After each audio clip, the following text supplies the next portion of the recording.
Hello, everybody. I had one of those last second moments where I had a drink ready to go, or I thought I had it ready to go, and I opened up the safety seal, which in some drinks is the only safety seal. And then as I went to go take a swig before I switch over to my camera, I realized there was a inner safety seal that is the kind that's very difficult to get off quickly without making a mess. So, fortunately, I had my actual just regular water bottle right nearby. We're going to play some latest game, Undertale, because last time we beat the final boss, and Undertale has an interactive ending where you could walk around and interact with the characters after the game's conflict is resolved. So I thought I'd do that on stream for a little while, and oh, and then, hey, Cat's Eye. I know these, earlier streams are probably, you probably enjoy these because 6, it's, 11:06, or no, 11:01 over there, probably about now. Yeah, so we beat the game last time, and it's Pacifist Campaign. We're gonna play, through the interactive ending for a while, see if that gets old, or if it's something that will work better off stream, or if we're into that. And then we'll play a little Mario Party 2. So, let's switch over to the game, in which I am horrified by the game not appearing on screen, as it should, which is something that shouldn't be happening. Excuse me, as I, alright. I don't know. This isn't... Is OBS being a butt for me right now? Okay.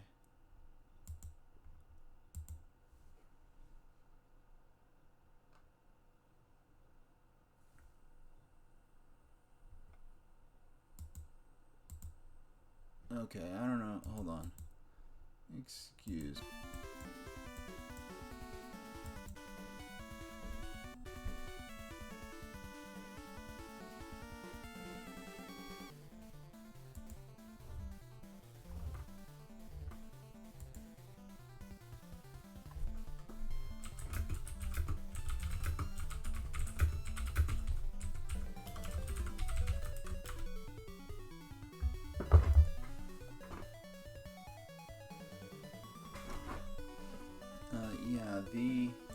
Hey everybody, it seems like the game is working right, but I can't hear any sound from the game.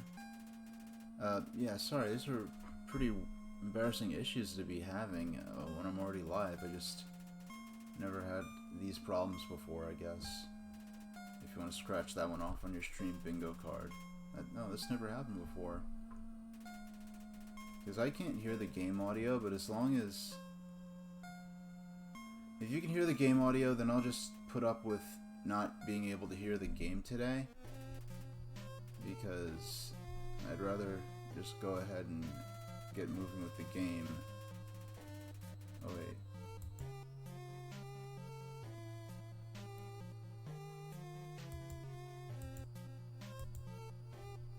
And then sit around all day trying to fix this on stream. Okay. And also, it is not... Yeah, I can't actually get anything to appear on my monitor. So I'm looking at the... Right now I'm looking at, I guess, the actual broadcast software instead of my TV. Which is another problem I've never had before. Okay. With the delay on this, I don't know how well Mario Party 2 is gonna work, though.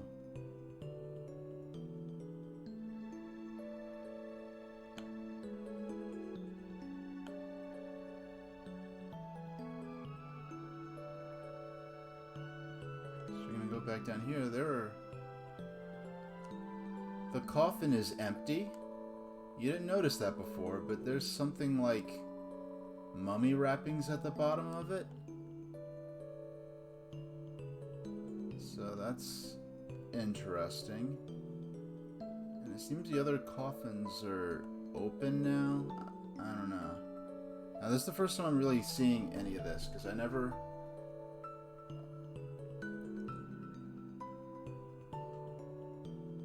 Alright.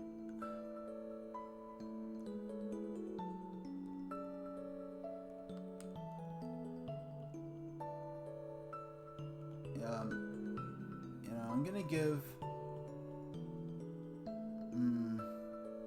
I can't go through the motions of enjoying the game when I can't hear it, and can't even see it properly because I'm trying to play it off the broadcast software.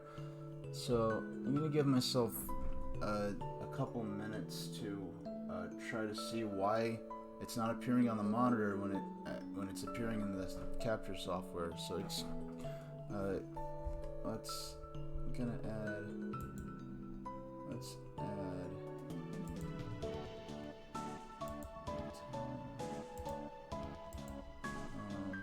There we go. I'm just gonna give myself like 2 minutes. If I can't figure it out within 2 minutes, I'll just live with it. Because I don't want to make... It's a pain in the butt to try to be working on the stream, but I think that would be better to spend a couple minutes trying to fix this than to sort of be dishonest and try to put on a show of me enjoying it when I'm probably obviously not, and trying to fix the stream. So I'm sorry.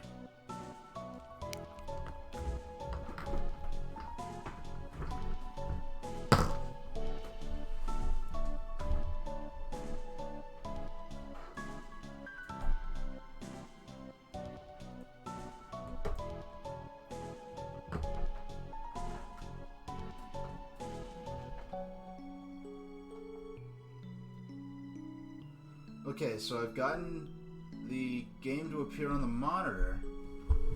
Let's see if I can hear it now.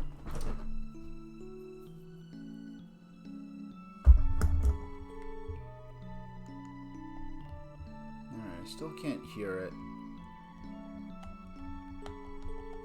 Okay, hold on, excuse me.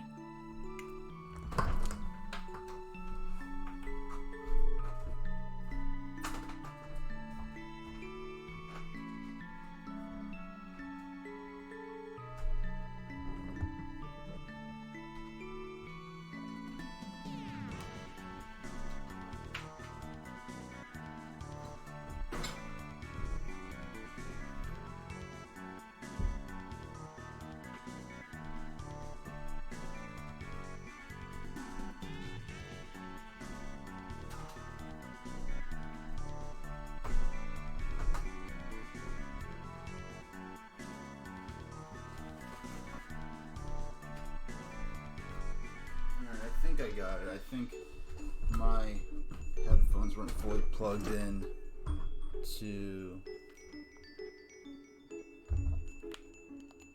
Alright.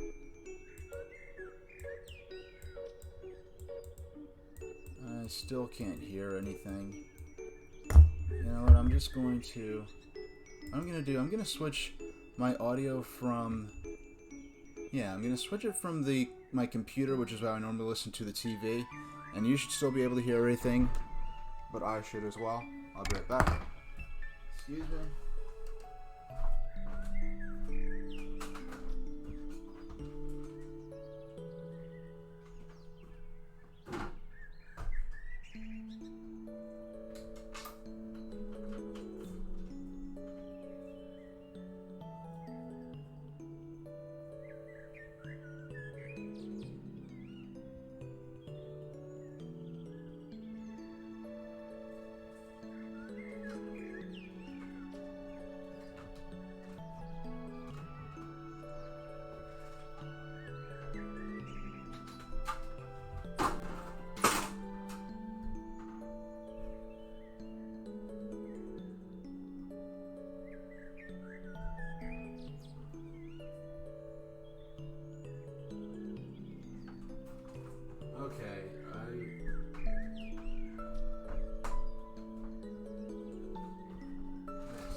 messing with the audio on my monitor before. Okay.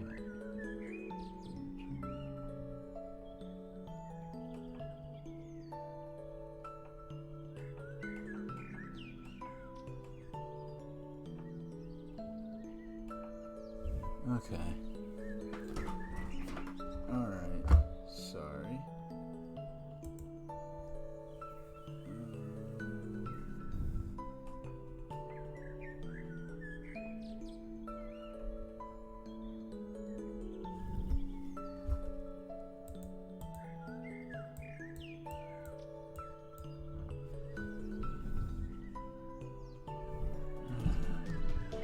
Let me try.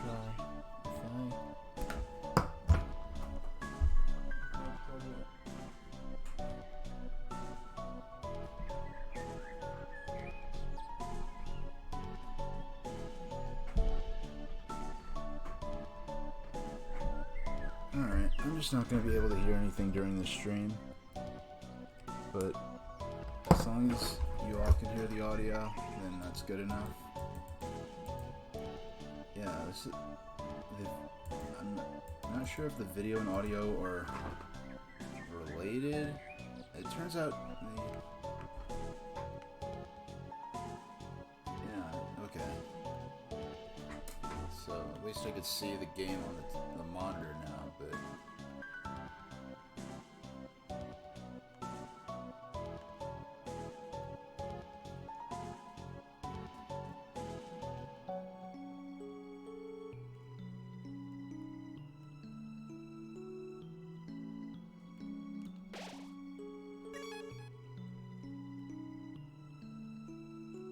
oh, actually, let's take the elevator, because that'll take us straight to the part where there are actually people to talk to. There is no stakes or risk at this point. As I understand, it should be impossible to actually even encounter any enemies anymore. We're kind of done with that.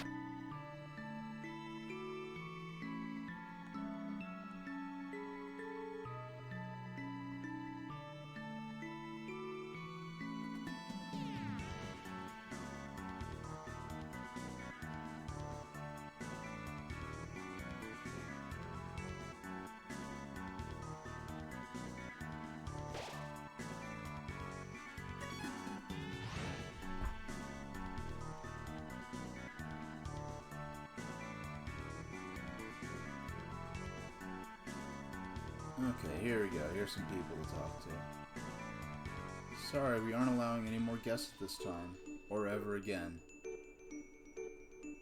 These guys are still here. They were waiting for the elevator back when it was broken. Good news, the elevator started working again. Now it's been so busy, we still haven't gotten the chance to ride it. Are you guys on your way out? I guess I'll catch up with you later. Yeah, this one is just a big hand on top of... Yeah, it's just like a human body with a big hand on top. Because, like, some of the monsters, I guess, are more traditional type things. Like that down there is a sphinx, and there's a dragon. This is a slime, but then that one's just like a hand on top of a human body, which is, I think, kind of maybe something... It kind of reminds me of maybe some of the designs in, like, Beetlejuice or something like that. Blub blub. Now we could live life without reservations. So, if we're leaving, well, my job, and I just got a raise. Well, I guess every apple has its core. Heh.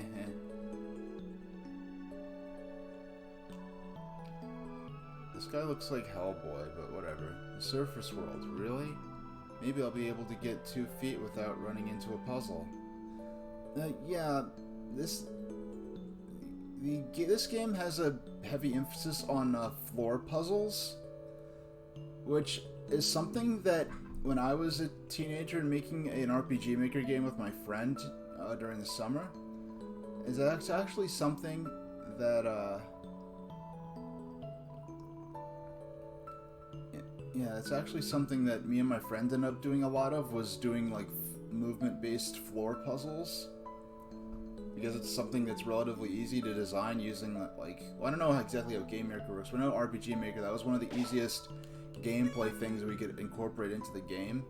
And in this game, which was originally made in Game Maker, there are tons of floor puzzles that they actually incorporated into the lore that it's traditional for monsters to build puzzles as I guess keys or whatever. Sorry, the resort's shutting down, but I think you'll find it's still great to pass through.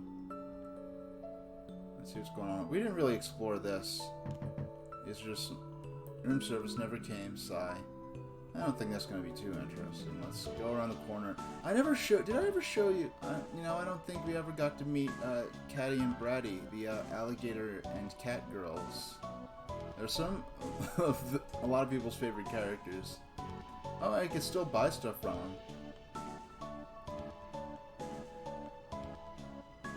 Mystery key, question mark, probably to someone's house, lol. Well, it's 600 gold. Do we buy the, their dialogue is hilarious. Let's talk to them. Freedom. So, like, what's up? Let's talk to me about freedom. We missed a lot of dialogue because earlier we didn't see him. So, we're, like, totally free now, huh? Yeah, like, totally free.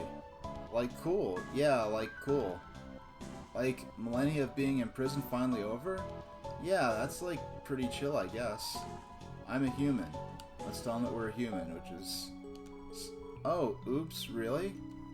Well, when we said, we were hyped for the destruction of humanity, we were just, like, joking, you know? Did we say that? Probably. It's, like, practically our catchphrase. Really? I thought our catchphrase was, Bratty's the best, Catty's the coolest. No? We're like literally never said that? Can it be though? Can it? Future. Now that we're gonna be free, OMG, we can finally fulfill our dream of having a pet cat. That's like your dream, Catty, but Bratty, I don't want to have a dream without you in it. Aww. Aw, Catty. And in my dream, you clean up after the cat. Catty. Do you like cats? Me? Yeah, I love cats. They're like so tasty. They're like so cute. Yeah, because Catty is a cat monster, but she's not actually a cat, so if the alligator one does eat actual cats, I don't think she takes that as... I don't think she sees any irony in that. Oh, okay, well, Catty does. Bratty, no! I'm just kidding. Kind of. Anyway. Catty's like, Anyway, when's the last time we even saw a cat around here? Oh, just the other day. There's this cute little cat walking around. It was like so clueless looking. I pet it for like an hour. Catty? Yeah, Bratty? I think that was like a dog. Dogs are just firm cats. Okay. Hey, Tofu Bread. I unfortunately can't hear the game audio, so I'll have to go back and hear this lovely ending remix. We're just playing through the ending to see what dialogue we have, because we have one of these interactive endings where you could talk to everyone after the final conflict's been resolved. I'm so excited to sell an ice cream on the surface. If all humans are like you, then I'll still be able to sell the monsters, I hope. Yeah, because I never did buy an ice cream during the game, which is a healing item we never really needed. Undyne told us that the Royal Guard is being disbanded. Like, bummer, I guess we'll have to get used to love and peace. He seems happy. Oh, here's Heat's Flamesman. Hey, did you remember my name? Did you, yes or no? Yeah, his name is Heat's Flamesman. Did you? Yes. What? You remember? How could I be so easily defeated? And, that's actually the reaction. What? Do you want a rematch? Whether you say yes or no, he will have that shocked expression for the rest of the game, and apparently the rest of the post-game as well, so... Yeah. I don't know if this is... I really had some problems before, but I can't tell...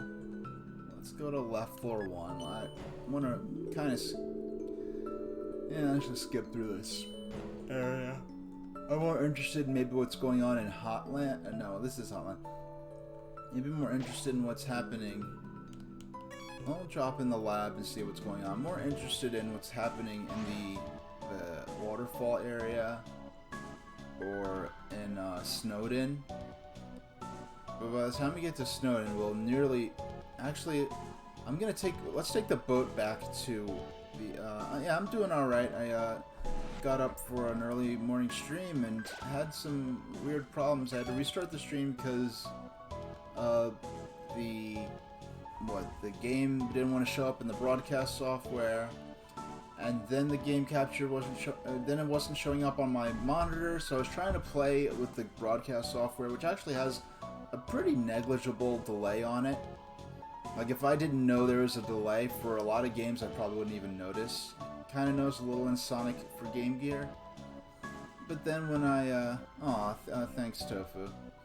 But, I heard Asgore has a favorite food. Yes, it's the pie. Which I didn't use during the fight, because I tried to use it when I was fighting Asriel to see if he reacted to it. I realized that, I wonder what happened if I saved that during the fight where you're saving Asgore and Toriel? Maybe? But... what a beautiful knock. Maybe if I don't answer, I'll get to hear it again. Now we can play monsters and humans with real humans. Seems like this is the beginning of a brand new, boundless world. Aha, this adventurous spirit. I'm like a kid again. And my children are like double children. Oh, hey, it's this guy. I didn't mention that because I did skip through certain portions that I didn't think would be interesting on stream.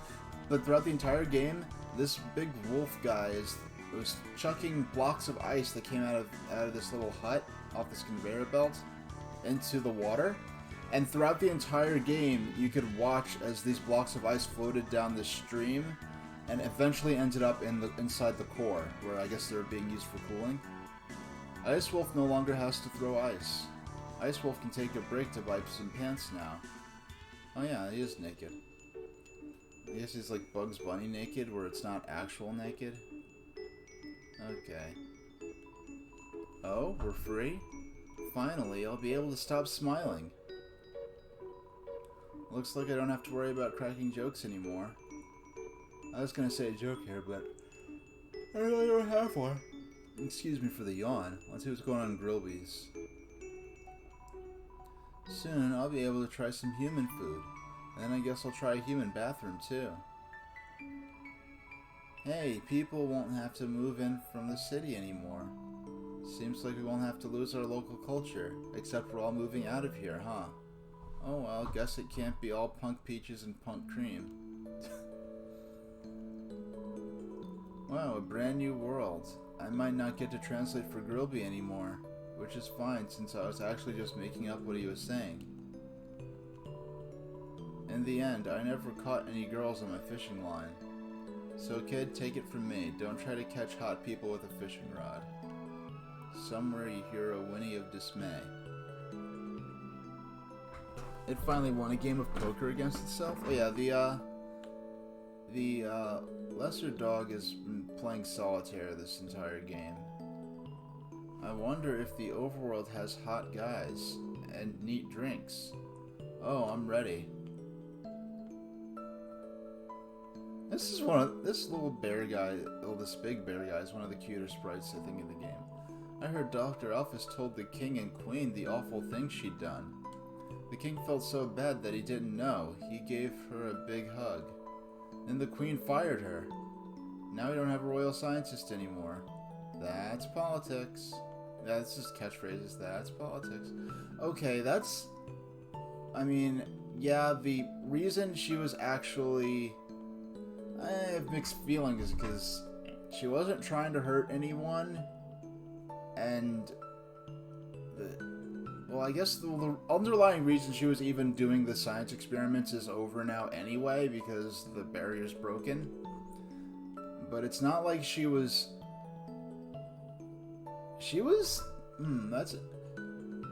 not like she was doing experiments on living people. She did experiments on people that were dying, people that were already like guaranteed to die, that were already like unconscious and like on the brink of death. I don't know. So yeah, here's Monster Kid. I've been kind of doing some thinking. Maybe Undyne isn't actually as cool as we thought. She's just kind of mean. But yo, I just found out about someone way cooler. Yeah. Well, it's funny because now this kid thinks Undyne is mean, whereas we as the player actually sort of have brought out her nicer side. It'll be nice to show humans our presence under the tree tradition. They'll probably be weirded out by it.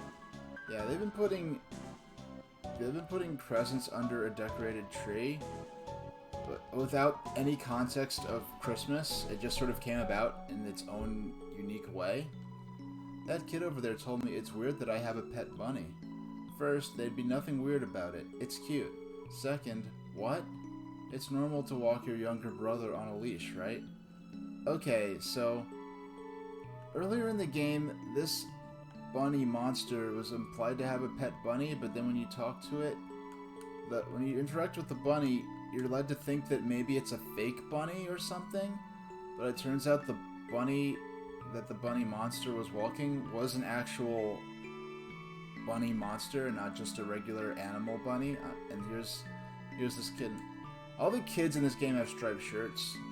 That's sort of a callback to Earthbound. Is anyone was weirded out by those giant shambling amalgamates, or... Okay, so they've been actually released from... Okay, Mom says we can go to the surface world now. What's so great about that anyway? I don't want to move. Hello, sorry, no time for a nap. Snowed in is shutting down so we can all go to the surface. Yeah, there's an inn here, but there's a save point that's free to use that... Let's see what's going on in this shop. Hello, traveler, how can I help you? Nothing particularly interesting for sale. Sell? Huh, does this look like a pawn shop? I don't know how it works where you're from, but if I started spending money on old branches and used bandages, I'd be out of business in a jiffy. Talk? What happened? I mean, it happened to you, right? There was a strange flash of white light, then I felt my body being pulled into something. Then suddenly everything was back to normal. Human? I heard that it was all because a human came through here. A human? I could hardly believe it. Well, if they decide to stop in, I'll be sure to give them a hero's welcome. Ruins. Did you hear? The ruins have been opened up, and get this. They were opened from the inside. Apparently the queen had been staying inside there for God knows how long. Pretty unbelievable, huh? Future? Well, I suppose I'll move my store to the overworld.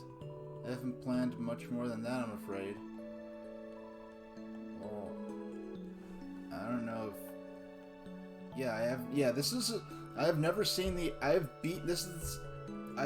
defeated the final boss. I've defeated Azrael before, but I never actually came back and did what I'm doing now and interacted with all the characters.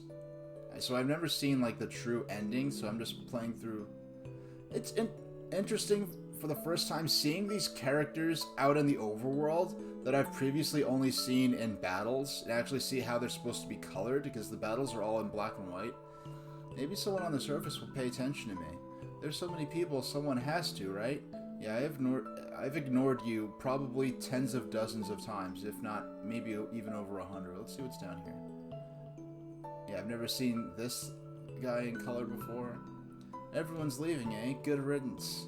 I'll finally get some peace and quiet. Oh, this...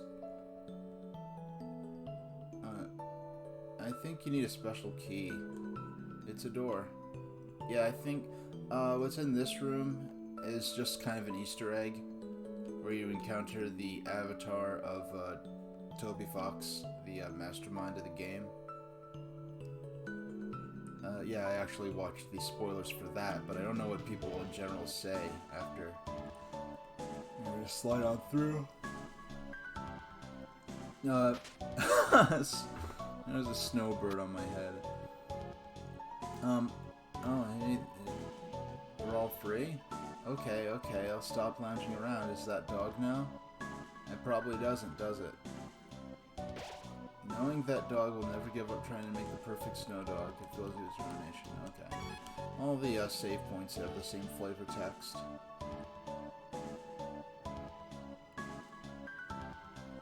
But yeah, in a normal playthrough, you can never go back to the beginning area of the game once you... Wow, this guy was supposed to be green this whole time. Okay. Heh, I guess we'll have to go to the surface. There are woods we could live in, right?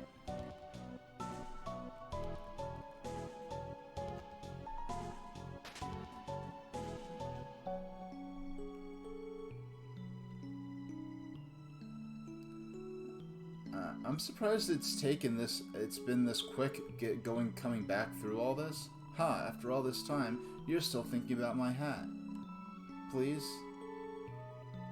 No. Let's keep saving. Yeah, I imagine it would take a lot longer to come through here. Oh, the word search is still here. Basically, there's a joke where there's supposed to be a puzzle to stop you, and the puzzle is literally just a word search. So, it's just laying there. I just want to see if there's anything if you go all the way back to the beginning, because let's see what the monsters and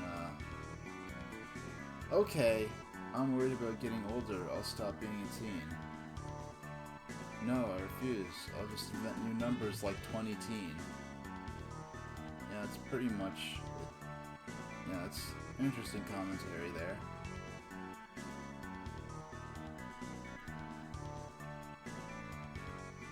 Well, let's see what's up here. Oh, here's the snowman. Oh, about that piece I gave you? I never gave you anything. Yeah, I guess I never collected the snowman piece from him, did I?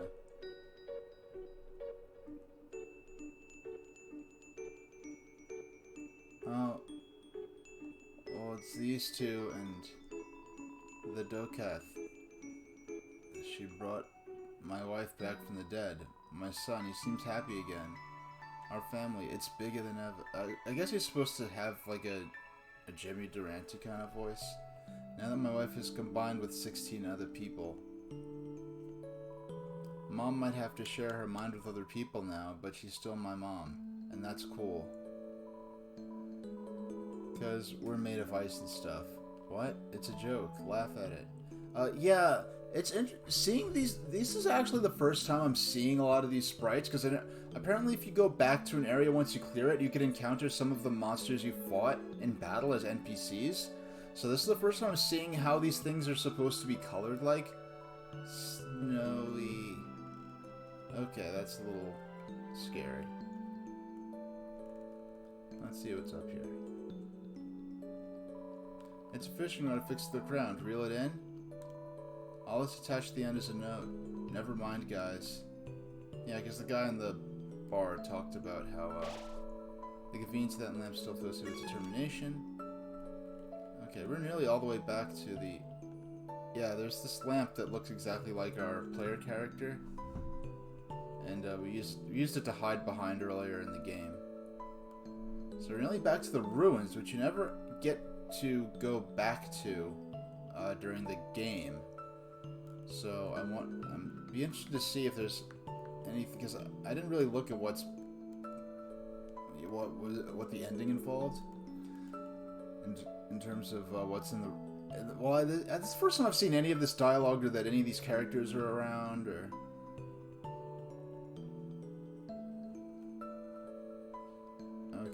Okay, we went through here.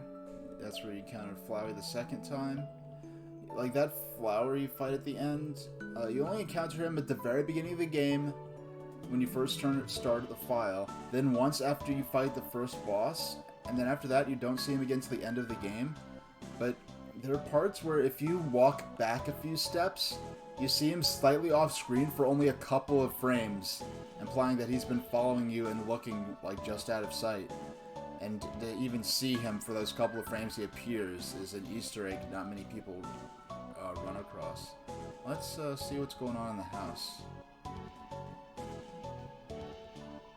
Look at these cool toys. They don't interest you at all. Okay, so nothing's going on really here. Let's see what the mirror says. Still just you, Frisk. Because before it didn't say that. Before, it would say, it's you. Then, at the end of the game, the second mirror would say, after all this, it's still you. And now it says, it's still you, Frisk. Because the game's language, you know, the game's basically misleads you into thinking that this is the character you named at the beginning of the game. But the character you named at the beginning is actually a kid who died decades ago. Inside the cupboard or cookie cupboard. Okay. Yeah, like the writing and music are like the most fantastic. And having a writing background, I didn't notice, like, why is no one calling this kid by name? And what I was actually thinking was that they just did that so that they could avoid having to, like, script it so that it would fill in with the name that the player selected. That's kind of what I perceived, because that's something that I actually did back when I was using RPG Maker 2000 and back in like 2001. It's something ribbit. Seems like the ruins have finally opened up. Maybe we should finally go to the rest. So the monsters here are like, oh, we can go to the rest of the underground. Huh? The barrier's open too. Let's just take this one step at a time, okay?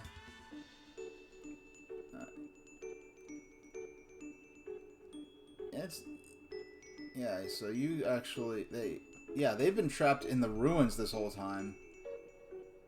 Whereas, you know, the rest of the underground's like, oh, we can go to the outside world, and here they're like, oh, we can go to the rest of the underground.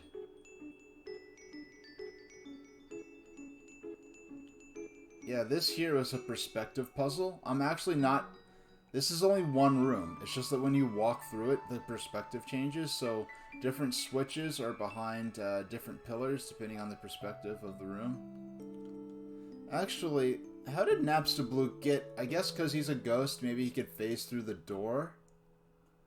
Because there's a character here that you meet later on outside of the ruins, but it's implied that only that Toriel controls that door. But I guess because he's a ghost, he could just go through the door. Next time we should try a relaxing shade of green. Ribbit. Yellow names were nice for a while. Next time we should try a relaxing shade. Yeah, these are tutorial characters. Did you ever find this room's fourth frog? There's a fourth frog in this room.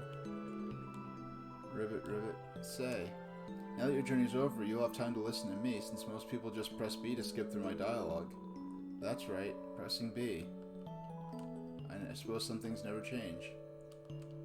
Now I wanna... There's an invisible frog in this room somewhere. Okay, I'm not gonna go around looking for it. Spider bake sale. All proceeds go to real spiders. Okay, the sign's still the same. Okay, so you can still buy items. That's interesting. I wonder what happens if you... It's Pop Potato Dream? Dream heals 12 HP, the goal of determination. Okay, I didn't think that because you can't check what your items do in battle, so it's interesting that they wrote that text for items that you could only receive during the actual final battle. Excuse me, I just want to look through toggle enemy source.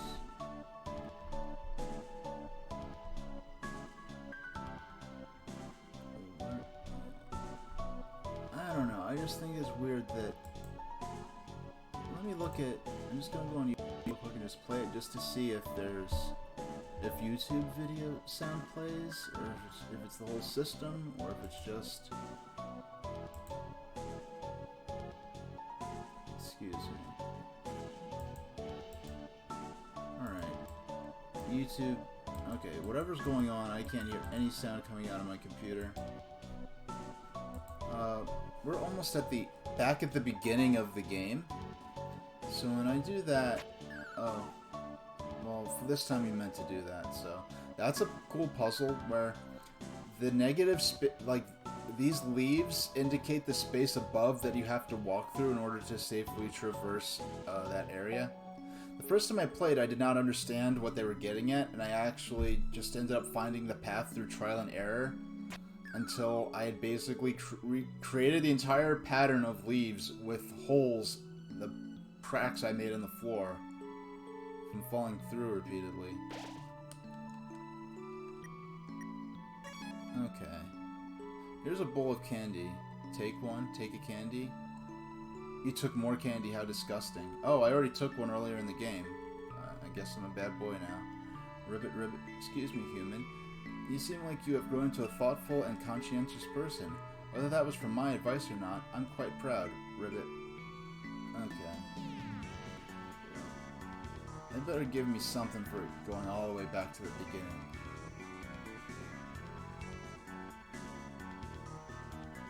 I say that like I'm gonna like riot if there's not. I'm not gonna pull a Mass Effect 3. I mean, I don't know anything about Mass Effect. Maybe the ending of Mass Effect 3 really is that disappointing.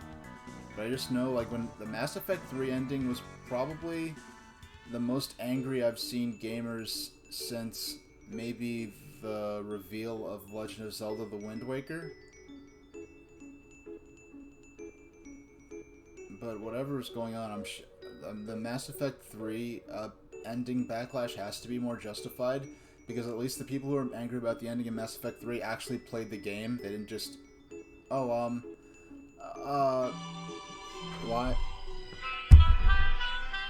Yes, I'm awake. Thank you.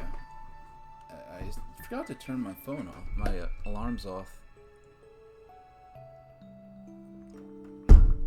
I set my early alarm to wake up to get the stream ready.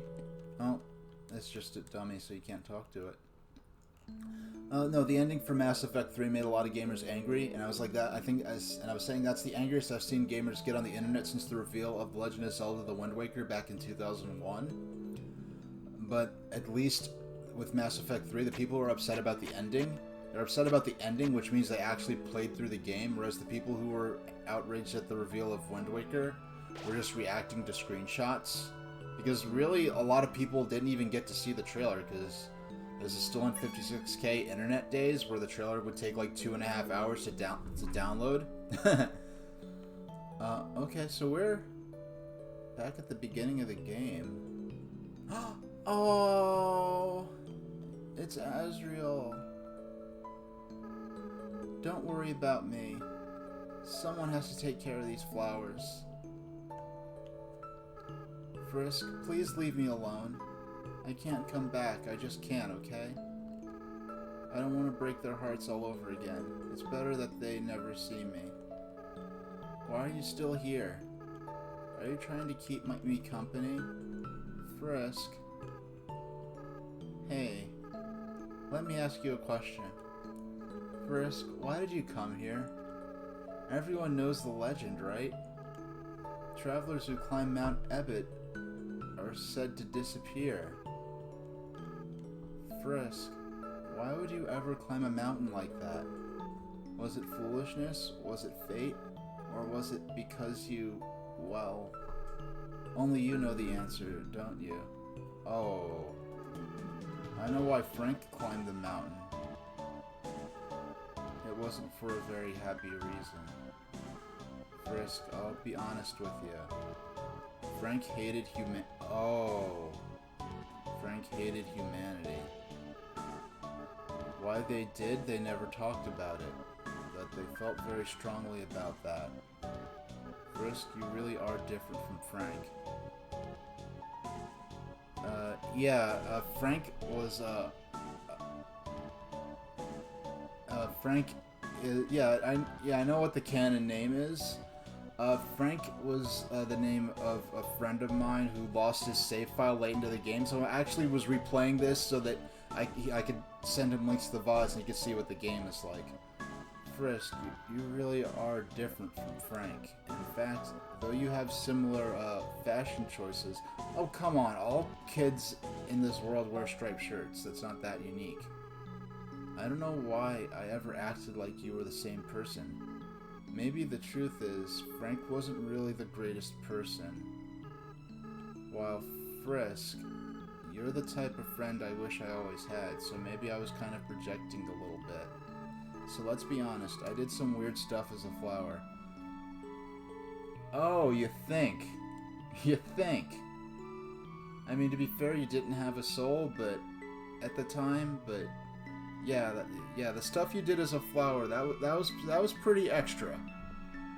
Yeah, that was some pretty, that was quite some shenanigans you got into as a flower. There's one last thing I feel like I should tell you. Frisk, when Frank and I combined our souls together, the control over our body was actually split between us. They were the one that picked up their own empty body, and then when we got to the village, they were the one that wanted to use our full power. I was the one that resisted. And then because of me, well, that's why I ended up a flower. Frisk, this whole time I've blamed myself for that decision. That's why I adopted that horrible view of the world. Kill or be killed. But now, after meeting you, Frisk, I don't regret that decision anymore. I did the right thing. If I killed those humans, we would have had to wage war against all of humanity. And in the end, everyone went free, right? I still feel kind of sad knowing how long it took. So maybe it wasn't a perfect decision, but you can't regret hard choices your whole life, right? Well, not that I have much of a life left, but that's beside the point. Okay. Frisk, thank you for listening to me. You should really go be with your friends now, okay? Oh, and please, in the future, if you, see me, don't think of it as me, okay? I just want you to remember me like this. Someone that was your friend for a little while. Oh, and Frisk, be careful in the outside world, okay? Despite what everyone thinks, it's not as nice as it is here. There are a lot of flowies out there, and not everything can be resolved just by being nice. Frisk, don't kill and don't be killed, alright? That's the best you can strive for. Well, I'll see ya. Frisk, don't you have anything better to do? Frisk?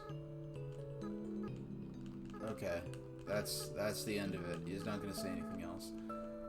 That is... It is just intense how adorable that face is, even on the field sprite. Like, the field sprite face is adorable. Okay.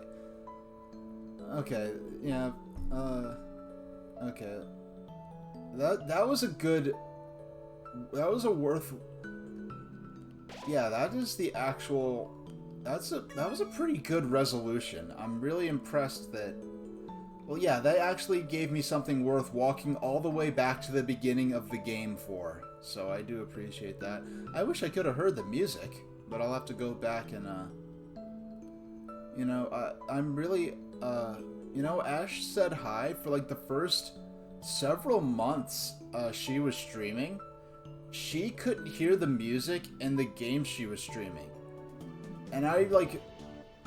Just the dedication to play through all the games she played through with no sound, as long as the you know, the viewers could hear the sound, was really incredible. So just even these last, you know, 30-40 minutes playing with no sound. Yeah, let's go back to the end of the final area of the game world and actually I guess finish it off and see what kind of ending there'll be.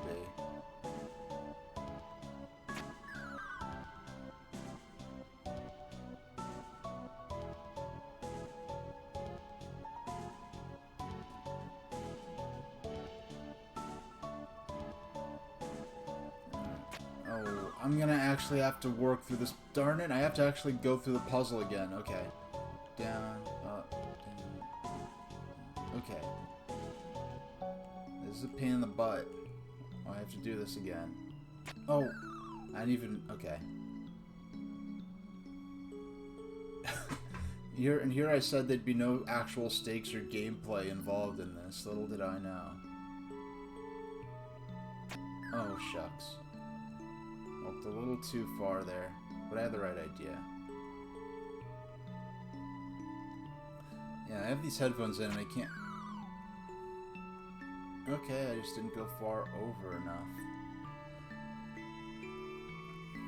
Okay.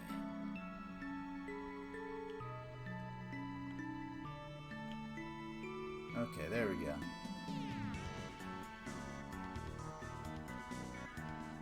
I mean, one of the cool things about that puzzle is that the more times you fail at it, by design, it becomes easier to solve. Okay. I want to... Actually, there's one more place I want to go. I want to go see what's going on in Tem Village.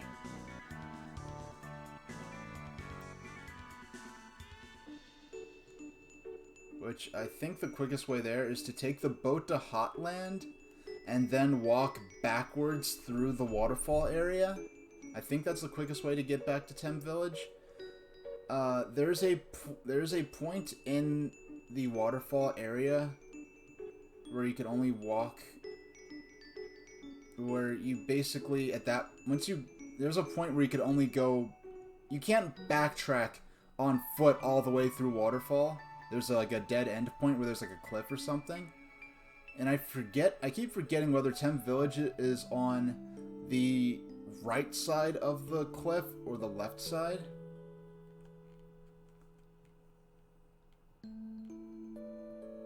And there's no shortcut through Snowdon. I mean, yeah, through Snowdon, like the forest area. There, once you get to the village, you can walk up and take the boat, though. Actually, I might as well walk through... Yeah, I guess I might as well walk through the waterfall, because there are characters there I didn't talk to before.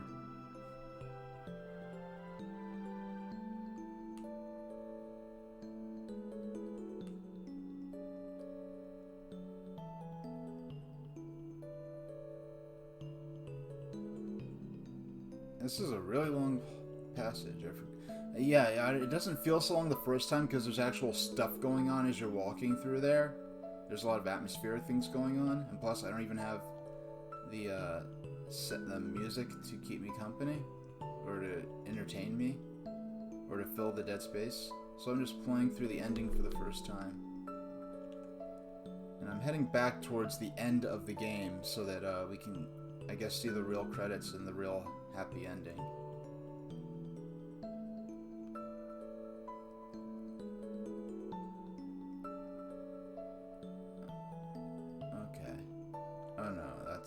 Is this? Okay, I could just keep going.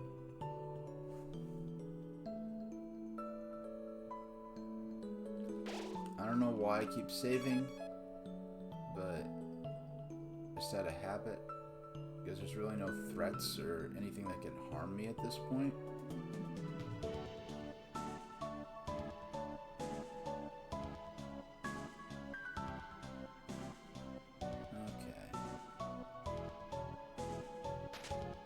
Sorry, not much to...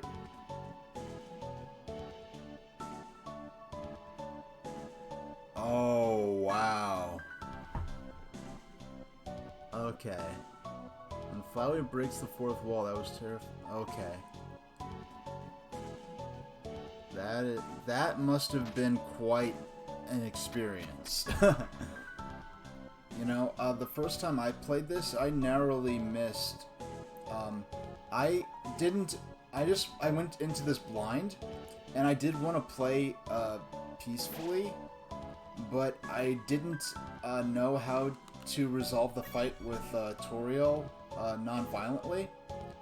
And what I thought the game was getting at is that it wanted me to keep fighting. Oh wow, I didn't encounter this guy before. I know how to set myself apart now. An ear piercing. Wait, yeah, you don't have ears. It's not gonna work out. So I was just playing the game, and... Oh, sorry. Yeah, this isn't my first playthrough. What I've done on stream is I'm playing through it for a friend, but I beat, I actually beat Azrael Dreamer before, but at that point I just saved the game, and didn't go back and actually play through the ending like I am now. So I've played through this game. I've beaten Pacifist a couple of times. This is my first time actually playing through the ending and interacting with everybody. And so the first time I was playing, I didn't realize how you had to end the battle with Toriel peacefully. So I ended up killing her, because I assumed it would be like a normal RPG where if you're fighting a key character, and you know, when the battles, you just keep lowering their HP, and once you've beaten the fight, the battle just ends without the character actually being killed if they're not meant to be killed at that point. So I was expecting it to be like that, but instead, you actually kill her and she actually dies. Oh wow, look at all how did I miss all these guys? Okay. All the doggies are here. Having an amorphous, shambling family member is great. They're always moving, so I could see them 100% of the time. Yeah, that one has vision problems. All of our parents have been combined into one horrible being. That's okay, though. It really brought our families together. Okay. It probably just made a really creepy, gloopy noise there, is what I'm expecting. Now that our parents are the same entity, does that mean I'm married to my sister? Wait, we're dogs. That stuff's normal. Oh my, there's so much news to report, I don't know where to begin. How about this headline? Monsters go free from the underground. Nah, that doesn't have enough pizzazz. How about top 10 monsters you won't believe got freed from the underground? This will be our newspaper's last issue. Why don't we just put a big The End on the front and call it a day? The greatest struggle of my life is over. I just solved today's crossword. Welcome to the library. This is the last day we'll be open, so make as much noise as you want. Yeah, the library just has a bunch of lore. Oh, that's what I was getting at. Excuse me. Yeah, so I killed Toriel without realizing that would actually happen, so I was just kind of horrified and I felt so bad. And I thought of not restarting, but just going back to my save file and trying to see if I could end it peacefully. But I thought, no, I'm gonna play this like honestly, as it were, and keep playing. If I had went back to the save file and spared Toriel, that dialogue that Flowey gives you when you do that, which I actually did deliberately trigger in my, I did trigger that dialogue deliberately in the beginning of this playthrough. That would have freaked me out so bad. And I would have loved it, though. When I got to the when I got to the neutral ending, and Flowey, like, crashed the game, when he collects the human souls, and then you fight, you know, the Photoshop Flowey, I just got a couple of game overs against Photoshop Flowey before, like, the soul modes even actually start appearing. That just freaked me out so bad that I had to get up and walk away from the game. I'm like, okay. This is like full, like, creepypasta, you know, like that cursed version, that cursed cartridge of Pokemon supposedly, but yeah, if your name's literally Flowery, yeah, that would be really kind of disturbing and creepy. Alright, let's see. Okay, fortunately all these puzzles don't have to be redone.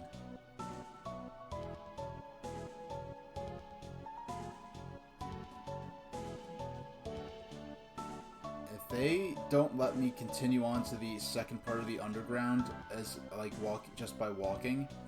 I'm probably going to reload my save. Oh wait, is this? What's this? 3 gold for the ferry? Yes, no. Hop on.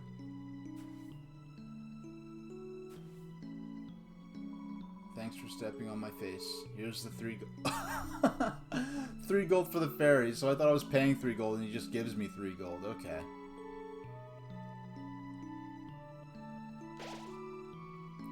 Knowing the mouse might one day. Okay. Yes, I know I didn't save there. Let's see what the shopkeeper says. Where is this?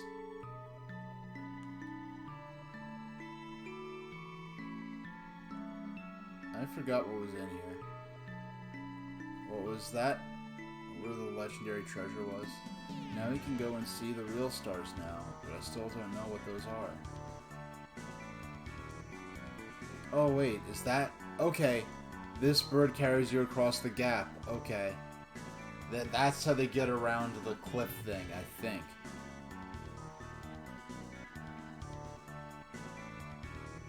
Why do I have a feeling that there's like some ridiculous music playing right now?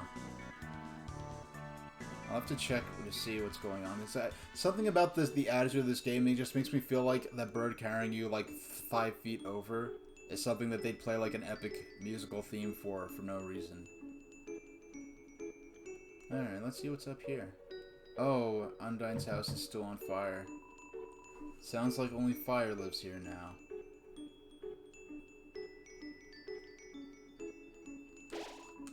You feel calming tranquility. Okay. Alright, I guess we could go see what Napstablook has to say. Or these... Snail, you reach the end of your extensive journey. Snail, what a long trip. Remember to stretch your muscles. The housing market will probably crash now, but you know, home is where the heart is.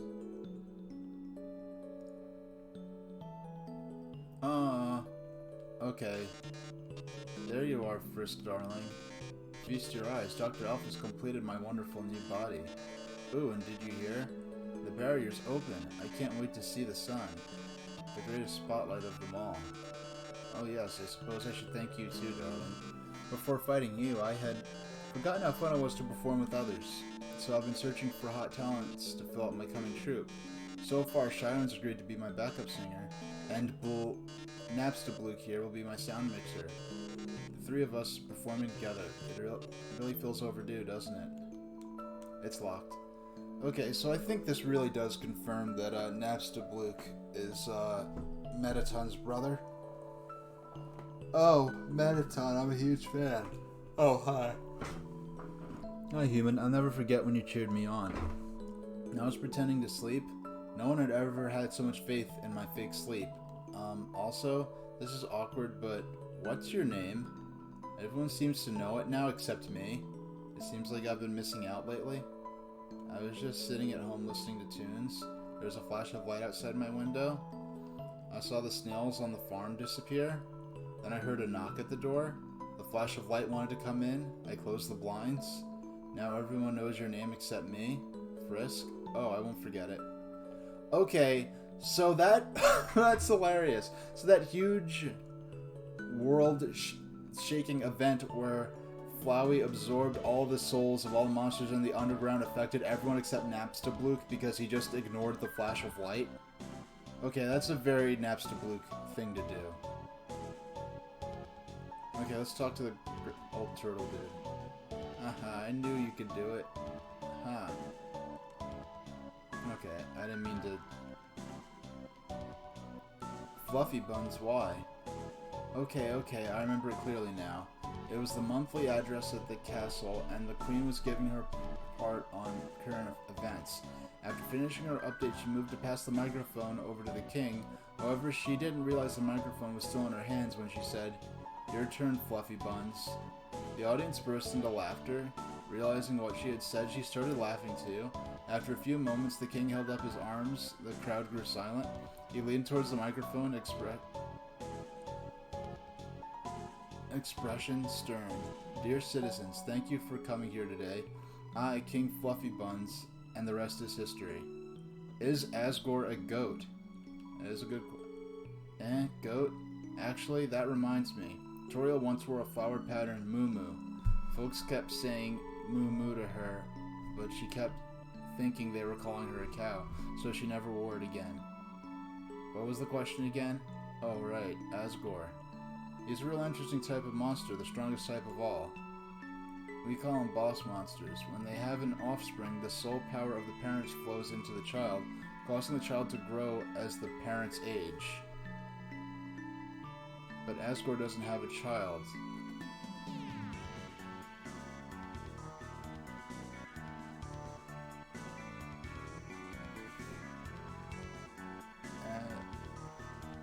Are they saying it's because Asriel died? that... Huh? What if the child is a human? What? Nah, that wouldn't work. So if Asgore is your father, he'll definitely outlive you. So are they saying because Asriel died, Asgore is not going to age anymore?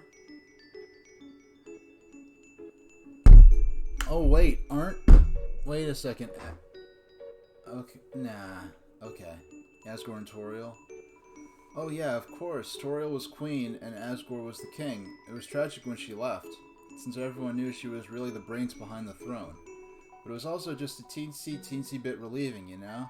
Those two were really insufferable together, nuzzling noses, being all cute and cuddly in public. Ugh. Embarrassing their children? They were so sweet it made me sick. Thank God those days are over. Undyne. Undyne, she's really come a long way since she was a little urchin. I used to be a hero myself back in the old days. Gerson, the Hammer of Justice. When she was younger, Undyne would follow me around to watch me beat up bad guys. Sometimes she'd even try to help. Though most of the time, the folks she attacked weren't bad guys. It'd be the mailman or something like that. Anywho, I appreciated it. Wahaha. Okay, we're done. Be careful out there, kid. Okay. Let's keep walking, I guess. Yeah, I guess we'll keep... Yeah, this shouldn't be a problem.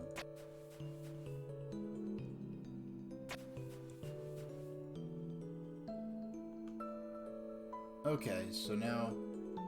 Yeah, let's go to Tem Village and see what's going on there. Probably something ridiculous.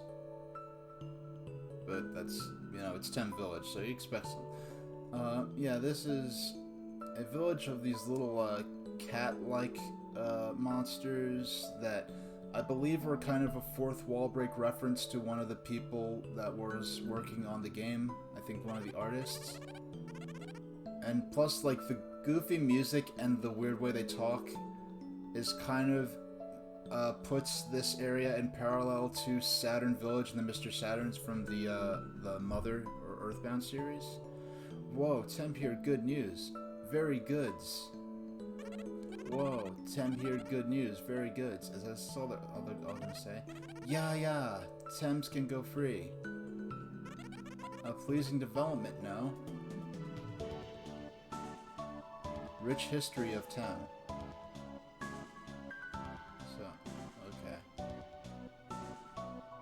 Statue of Tem. Very famous, very. Mushroom dance. Mushroom dance. Whatever could it mean? It symbolizes my unbridled happiness. The government told me they are willing to transplant me outside. Why didn't you smile at my dance? It almost feels a little rude. Tem heard human allergies to Tem. That okay. Tem understand. Tem also allergic to Tem. Yeah, this is something that... This is an interaction you get.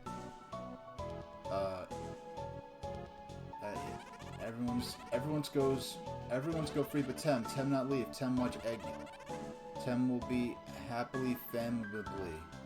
Let's see what the shopkeeper has to say. The shopkeeper, this is where you get the expensive armor. Makes battles too easy. Heals 2 HP. Talk. About Temi armor. Tem armor so good, as battle become easy victories. But Tem think if you use armor's battle wouldn't be a challenge anymore. But Tem have a solution. Tem will offer us scholarships. If you lose a lot of battles, Tem will... Okay. I didn't realize that they actually explain this function in the game itself. Because I only learned this because I happened to read the article on the Tem armor. I didn't realize that... Yeah, I did not realize that... Yeah, go to... Okay. I did not realize the game actually tells... I was actually grinding deaths because I did get the Tem armor for the specific purpose of being able to play the game with minimal chances of getting game overs. Alright, so we saw Tem Village. We've seen... Let's go back to the boat and go back to Hotland, which will let us get to the end of the game pretty quickly. I cannot believe I've been playing for over an hour with no sound, but as long as you could hear it in the game, then in the stream, then alright. Tra-la-la, care for a ride? Riding the boat? Yes, no? Where will you go today? Let's go to Hotland. And we're off.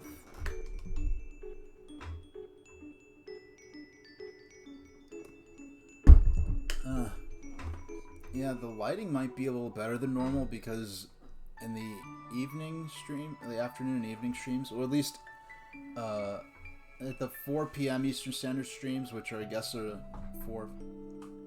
9 o'clock UK time, I usually have my blinds closed and the windows in my room, but now that, since it's actually daylight out, I do actually have the blinds open, in addition to my room lamp, so the lighting might be a little better than normal on my webcam. Okay.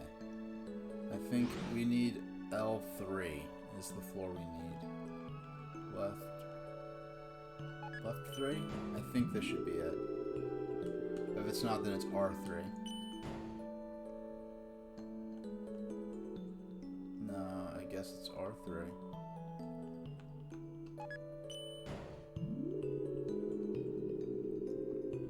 You know, I said in the... after this week, I'm going to start doing probably only 2 streams per week.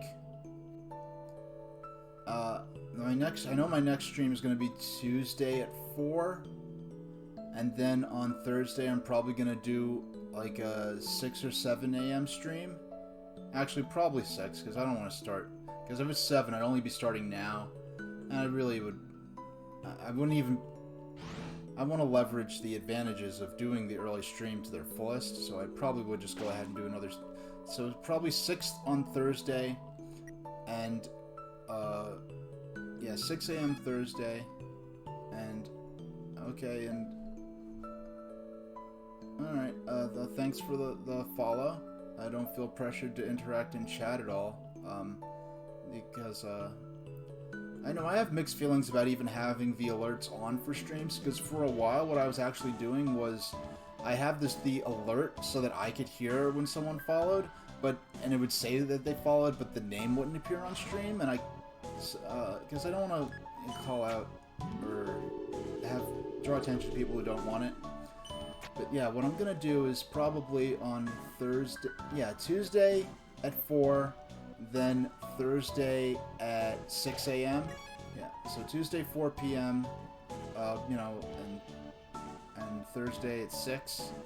You know, add 5 hours for UK time, minus 1 hour for Central US time, and the rest of you can work it out from there. Yeah, I'm gonna reduce it to 2 streams per week so that I have more time to work on YouTube videos, but I know in the YouTube video when I was announcing my first week of streams, I didn't make that a weekly thing, because I don't want to just use YouTube to plug another platform that I'm on. I mean, just making a video just saying going live is against YouTube's terms of service anyway, but even just making a weekly video saying what I'll be streaming, even that seemed a little... I wasn't really interested in doing that. But I did one for my first one, because that was a unique case. I did plan on doing... There is a Switch exclusive, because I'm playing the Switch version. There is a Switch exclusive boss battle that I have seen the video of. It is interesting, but I enjoy Undertale. I enjoyed playing it on stream. I've enjoyed, you know, the interactions and being able to talk about it. But I do want to move on to other games. There is another ending to this, aside from this one. It is an ending, well, it's a different playthrough you can do. And I think I'm going to possibly just do that as a Let's Play, because there's some very difficult battles in it there's basically an alternate playthrough, where I guess I might as well just explain it briefly. There's an alternate playthrough which is known as Genocide. Yeah, and what's interesting about that bonus battle for the Switch version is that it actually gives, I guess, some background on like the whole Mew Mew Kissy Cutie lore. You know, the lore behind this character that exists as an anime character from the human world that monsters find out about because like toys and tapes of this character end up falling down like through the river that brings garbage from the human world. So it actually lets you know what the character kind of looks like and stuff. Alright, let's talk to our main characters here, and then we'll move on to the ending. But basically, real quick, there is, for those who are unfamiliar, because there are some who are new to Undertale watching, I know. Oh, thank you. Yeah, there's an alternate playthrough where you go through and murder every single character in the game, and it is not fun at all.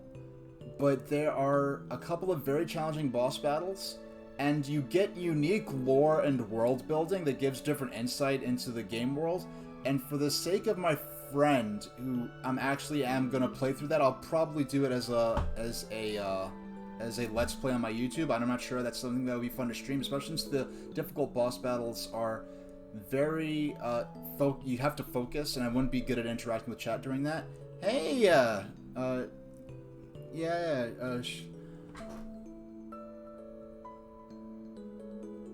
Shark Withered Twitch. Okay, I just wanted to read that right, because I'm not sure if that's Shark Withered Witch or Shark... Okay, Shark Withered Twitch. Okay, I believe I'm saying that right.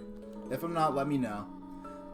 Yeah, hi, we're just playing through the ending of Undertale here.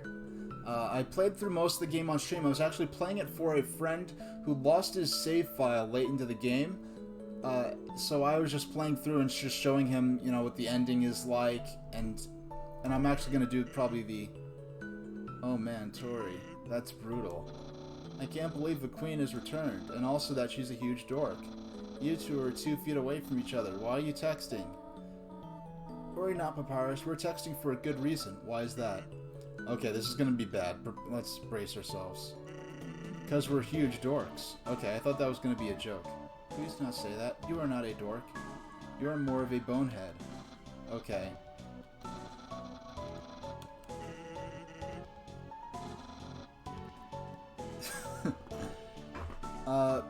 Yeah, we're actually at the end of the pacifist run right now. This is the ending of the pacifist run.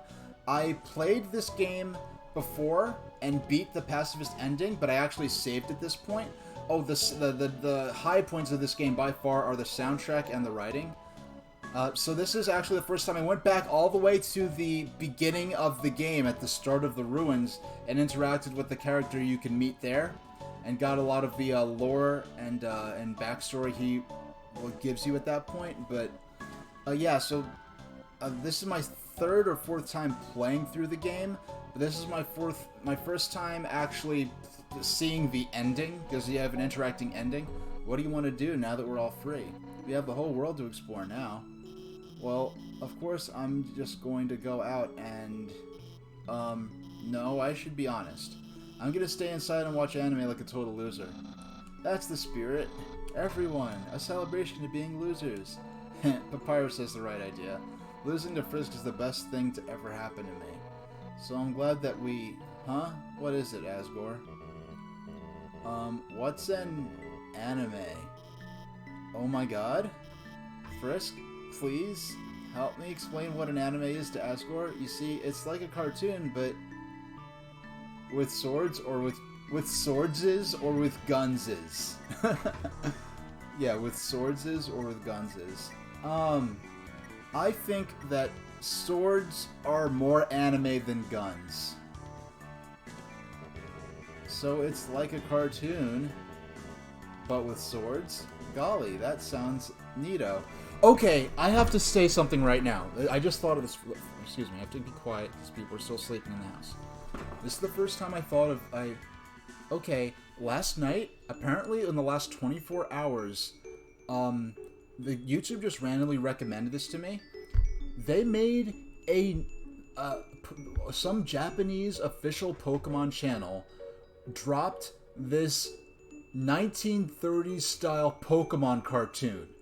Like, it's like one of those 1930s feel like Fleischer era. It's like you know like the kind of cartoons that like inspired Cuphead, because I'm thinking of all these different specific cartoons from that era, like the 1930s Felix the Cat shorts. But then I realized I know a lot of those cartoons even before Cuphead, but a lot of people didn't grow up watching 1930s cartoons, because but I did. But yeah, they made like a 1930s style Pokemon cartoon and put it on YouTube, and this cartoon is like, if you lived in the Pokemon world, this is a cartoon that they'd like play on TV in that world. It's not a cartoon that exists in the context of the Pokemon anime. It is like, okay, if you lived in Unova or in Galar, and you went to a thrift store in the Pokemon world with an old VHS tape full of cartoons and put this in, it is like a cartoon that would actually exist in the Pokemon world that kids would be watching. And they just put this up out of nowhere, and apparently this is the first one of these.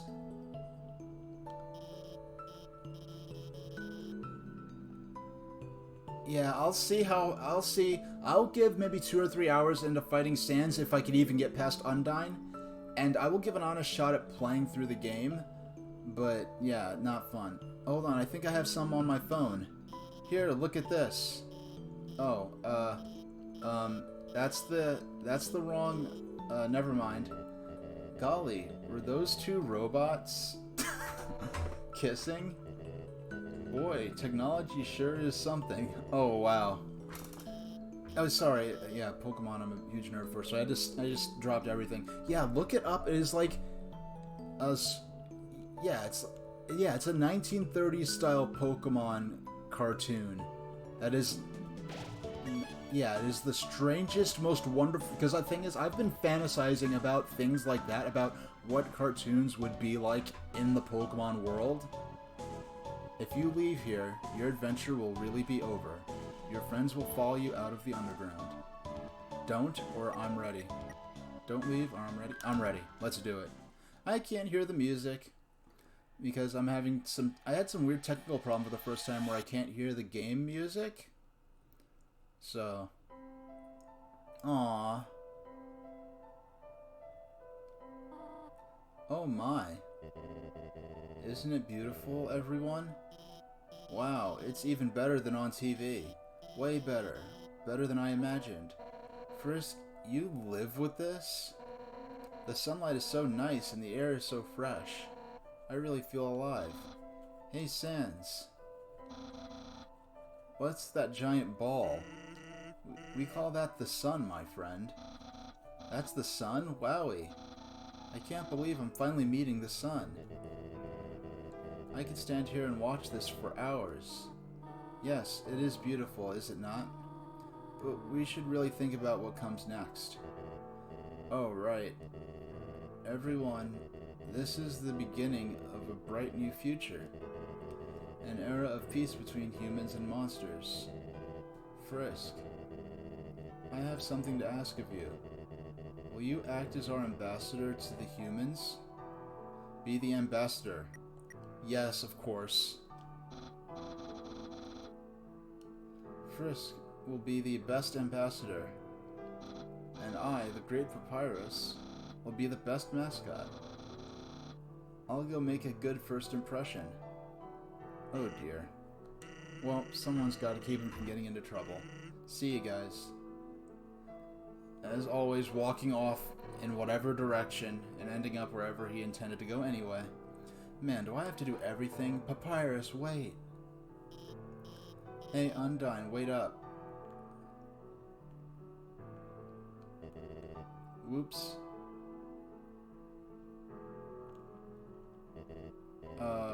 Should I do something? That look Toriel gives him. That is a fantastic piece of sprite work right there. Well, I gotta go. It seems that everyone is quite eager to set off.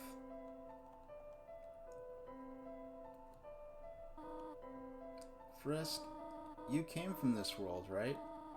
So you must have a place to return to, do you not? What will you do now? I want to stay with you, or I have places to go. I want to stay with you, Toriel. Ah, I see. And if the lore we got from Azrael back at the beginning of the at the first patch of flowers has anything to do with it, this kid may not have much to go back to anyway. Yeah, that was pretty interesting. I'll have to think about what Azrael said back there for a while. Well, I hope I'm not keeping you.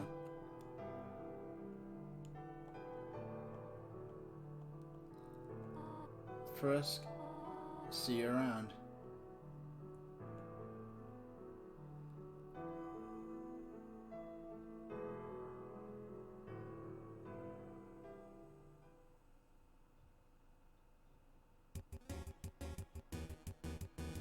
Hey.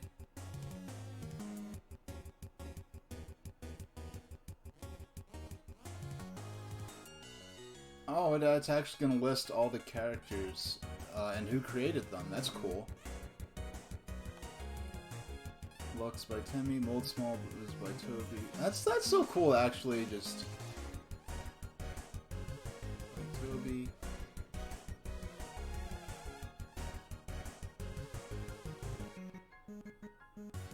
Oh, what's this?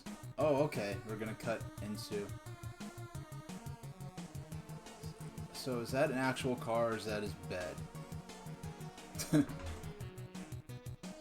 Special inspiration, J.M. Weevil.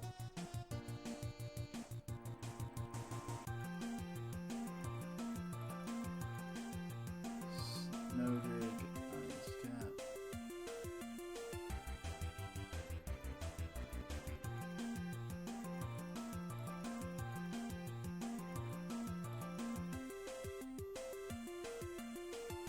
By Toby. I wonder what by Toby means. Finally, #1 Nose Nuzzle Champions. Lesser Dog. Found a loving owner. Excited by life's changes. Oh. Okay. This just flat out looks like Summers from Earthbound. Okay. Aww. Her face. Oh, she turned.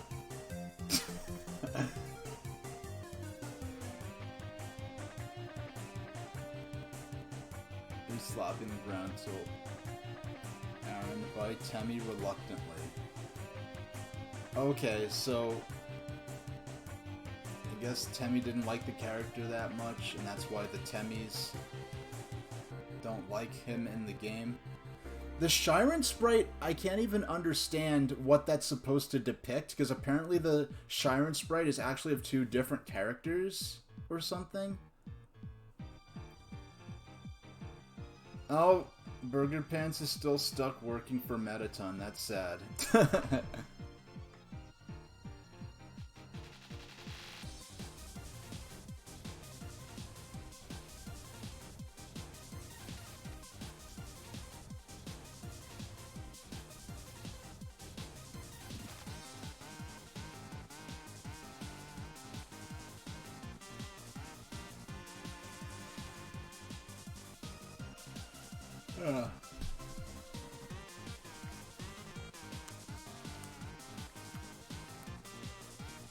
Use your imagination.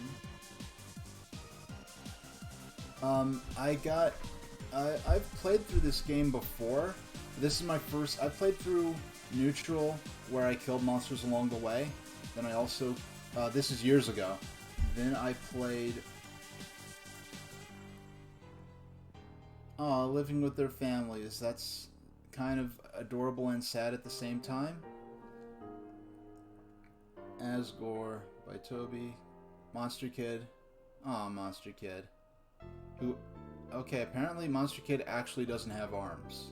Because at first, I thought he was just, like... I thought that was just sort of the way his sprite looked, but he literally just doesn't have arms. Oh, yeah, so years ago, I played I played Neutral, then I restarted, I played Pacifist, and then, after I played through Pacifist, I got to the end, I defeated, Azrael Dreamer. Oh, what's this?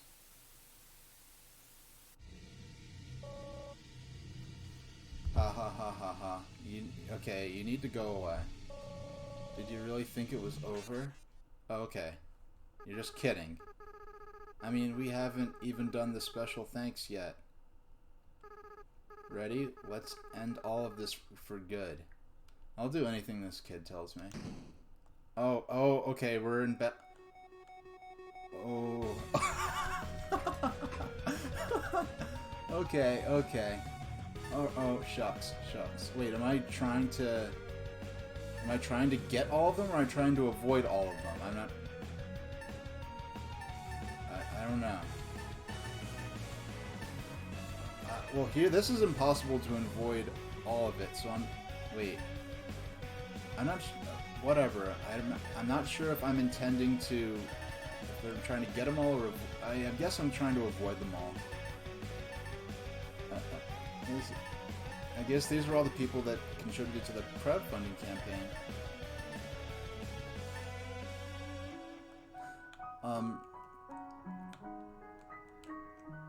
Yeah, this is one of the best.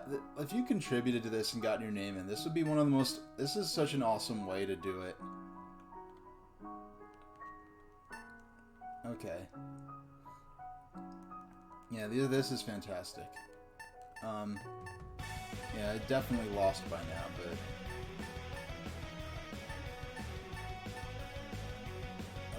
Okay. So... Yeah, so I played through Pacifist once on my own, but at the end, I just saved there after beating Azrael. I never actually got through the ending, and we just saw, so I never seen any of this before. And then my friend... Okay, secret room. It's impossible to avoid. Okay, I will go ahead and probably just look at it on YouTube later on. I'm gonna have to actually see what the music is like here. Touch credits. That's great.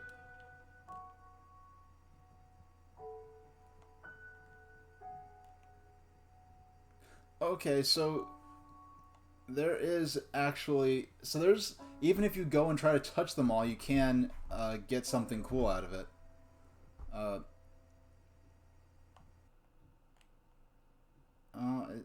It's fading. Okay, that's it. Aww. Alright, I'll have to check and see what the music is like, because unfortunately I cannot hear the music. For the first time ever, I had some weird problem where I could not hear the game music. So I'm probably going to do the Genocide run off stream. I'm probably going to do that as a pre-recorded Let's Play, so I can do it on my own time and focus and not have to worry about operating the broadcast and interacting with chat. Oh, Cats, you'll be back shortly? Oh, good, because I will be too. I'm going to probably give myself a 15-minute break, which is longer than I normally take breaks for, but I do want to give myself time to see if I can figure out if I can get the sound to work. Oh. Yeah, there's the annoying dog. I don't know if it's probably playing like the little dog song theme right now. Oh, Stecco yeah, okay. Yeah, thanks for the follow. We just finished Undertale. I'm going to, unfortunately my sound wasn't working, so I'm going to take a 15-minute break, and we're going to come back with some Mario Party 2 on for N64, we're going to play on the Wii U Virtual Console. So, I'll work on that, and I will see you in a few minutes. Let's go to the test card. I'm going to set it for... I'm not going to play Mario Party 2 for that long, but But, you know, just get a little play in. At least finish the match that we're working on. And we'll see what goes on from there. So I'll see you in a little while.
mic's back on? Okay, I'm back. Yeah, it was an embarrassingly simple problem that if I only made a couple more clicks while I was playing, I would have been able to actually hear the sound in Undertale. So that just gives me an excuse to go back and watch my own VODs, which I don't do so much. And I do need to go ahead and work on I've been uploading the VODs to YouTube, and at this point they have been expiring here on Twitch, but I've been putting them up on YouTube unlisted. I'm going to provide a link to a webpage or a blog post or something that has links to the past VODs. Why don't I hear the sound? I made a very specific point out of...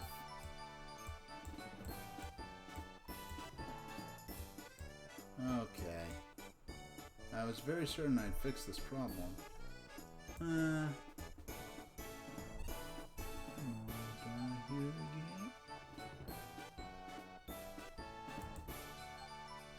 Okay, at least I hear the sound coming from the computer now, but now I don't hear the games. I don't hear the game. At least before I wasn't hearing the computer sound or the game sound. Now we're trying to fix this. What probably happened was I went in and messed with something else trying to fix it, and in doing so, somehow just turned off the game sound. But let's go ahead. We're nearly at the end of... We'll play for about no more than an hour or so. And next time I'll make sure the sound actually works. So next week, what I'll be playing is... We'll at least get through the end of this map and probably start on the next one. And save the game. Let me get a reminder. Let me get a feel for what's going on here exactly. Okay, so where's the star at right now? Okay, it's in the upper left. There's no one in that quadrant right now, which is nice. What item do I have? Oh, I have the warp block? Well, I'm not going to use that now.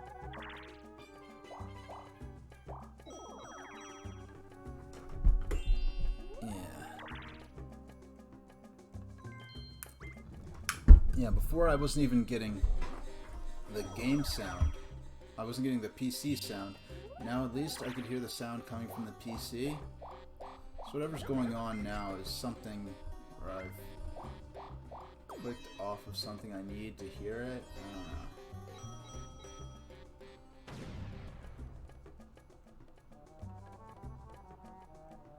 know. Okay.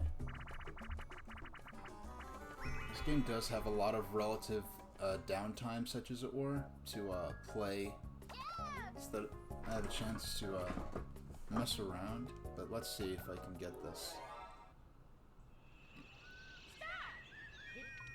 1, 2, 3, 4, 5, 6, 7, 8, 9, 10, 11, 12, 13, 14, 15, 17. 17.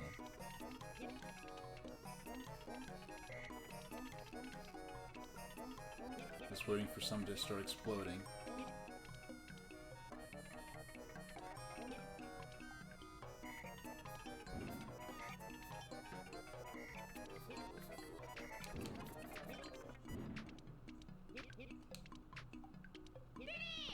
And one thing, this is the first time I'm playing this using the, this is the first time playing Mario Party 2 using a controller that has rumble in it. Wow, we all won. Okay. I usually don't win that mini game, and I don't think I've ever seen everyone win it. And one interesting thing is, usually there are different, like, jingles it plays. Like, there's one jingle for if one person wins, and there's another jingle for if 2 people or more win. So in the 2 versus 2 mini games, it'll always end with the same jingle. But the single player games usually ends with one jingle, but occasionally there are weird conditions where you can make a normal 4-player minigame where normally only one player will win. Play the multiple winners jingle. So okay, Peach. She thinks Peach is gonna win. Let's see what happens. Yeah, in Mario Party 1, where it's more cutthroat and there are a lot more ways to lose coins in normal minigames, including having coins stolen by other players, which they really cut down on in this one. The only way you could really steal coins is using Boo, but in the minigames themselves, a lot of games you could steal coins from other players. And this one, because I guess they took away all those different ways to lose coins or have coins stolen. But in Mario Party 1, every time you came back around past the starting point, past the starting point of the game board, Toad would give you either 5 or 10 coins, I forgot which.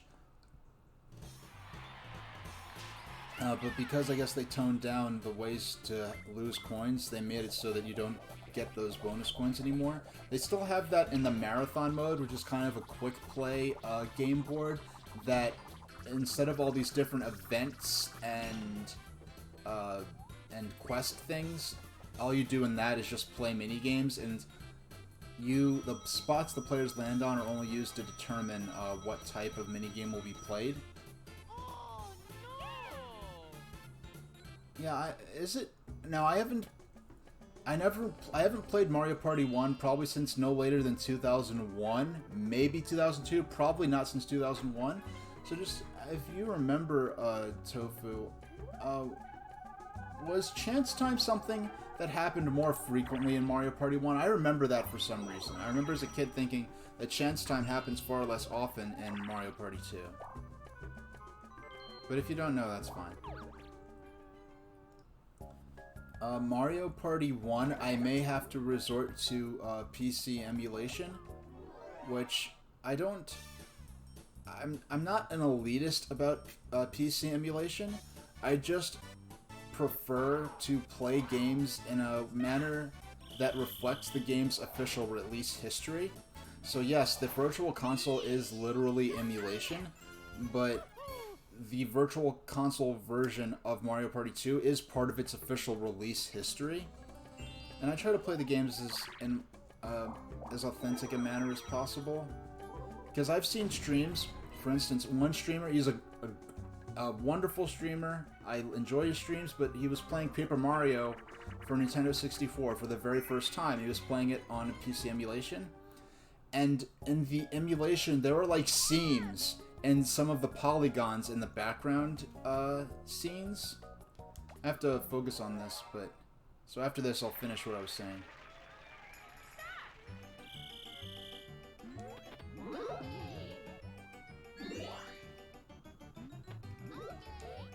Okay. Doing good so far. Oh. Okay. I'm behind. Okay, they both got hit. Oh. Okay, this isn't looking good right now. Okay, I lose. When I was a little kid, I would always win this mini game, and I guess it's just my reflexes or my eyes or whatever, because I'm older now, and it's just not happening.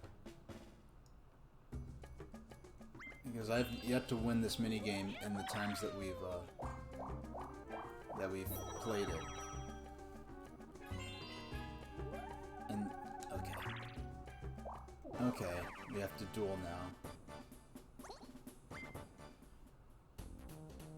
I think I get to choose what the wager is. Minimum 20 coin wager. Okay, let's go with it.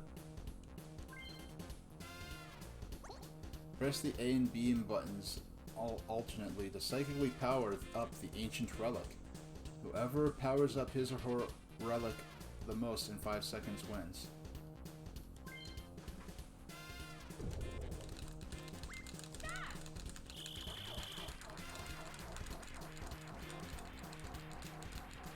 Now, the way to cheat on the N64 controller, especially with the flat buttons, it would be to take a spoon and to slide the head of the spoon back and forth over the buttons. I think I won. Okay, I won. That was actually one of the easier dual minigames, in my opinion. I feel very good about winning this because I think I'm gonna get the coin star. I'm probably gonna win the minigame star. And so even if someone else gets a regular star, another regular star, just on bonus stars alone, I think I'm in good shape. And what I was getting at was... What was I talking about? I was talking about something... Guess it couldn't have been too important. Yeah, I forgot I was talking about before the mini game with the boxes. And you have to get the toad in the box. I forgot what I was trying to, what I was about to talk about. Something that I think it required enough attention that I was worried about. Well, one thing I can't remember I was talking about is my schedule for next week. Next week, I think yeah, Tuesday at, let's see, yeah, Tuesday at 4, then Thursday early morning, you know, 6 a.m. again. So just gonna do two streams so I can hopefully focus on some YouTube material, because I haven't done much YouTube stuff yet, which I regret. Because I kind of announced my comeback to making online content on YouTube, but basically all I've done is Twitch stuff, and a lot of that's just because it's so time consuming to get everything up and running. Yeah.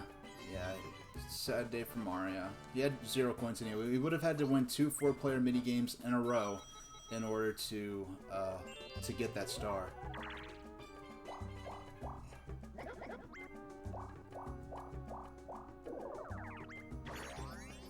Okay. Peach just got a star for no reason. Well, just random RNG luck. But I still think that when it comes down to, okay, this game is crazy. Yeah, so chance time is just weird. Because you never know what's gonna happen. If you have frame perfect timing, you can choose what block you hit. And I think I've seen chance time happen many times. I haven't played it in a long time because it usually just happens between to a computer player. So I forgot whether or not you get to choose which order you hit the blocks in.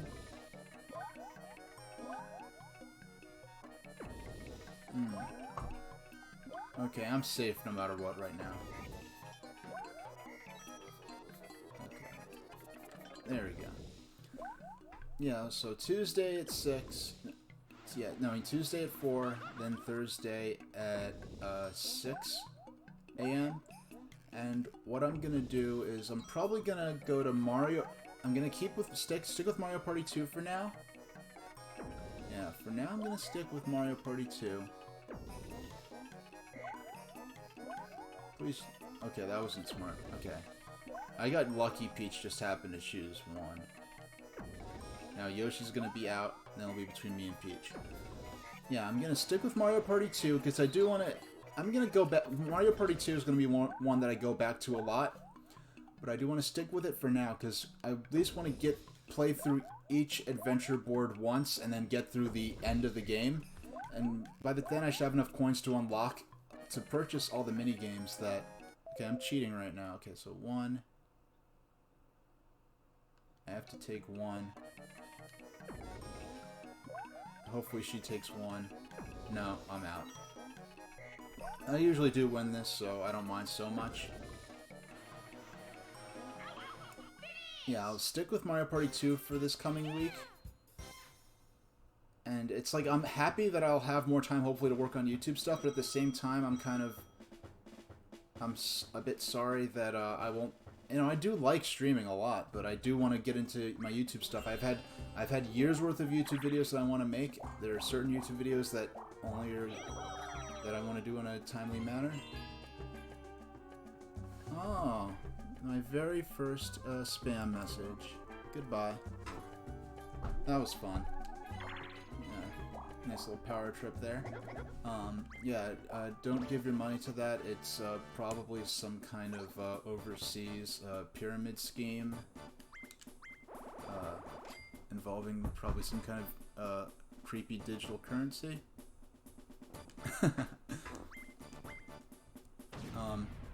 Yeah, only go with legit digital currencies like XYO. I got a free shirt, and the shirt looked cool, so I'm like, yeah, I'll take a free shirt. Oh, we finally get Bowser's Big Blast. Now this is a mini game that is 100% dependent on luck. Much like Day at the Races, you are 100% at the mercy of RNG. But whereas Day at the Races I find unfun and frustrating, Bowser's Big Blast, where you have the exact same odds of winning or losing, I find to be a ton of fun.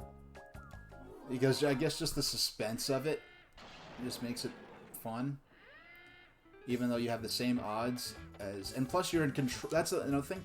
The odds are the same, but in this one, you're in control of the player's actions, whereas Day at the Races, all you can do is just choose a character, and if you're chosen to choose... If you end up getting picked to choose a character last, there goes Mario.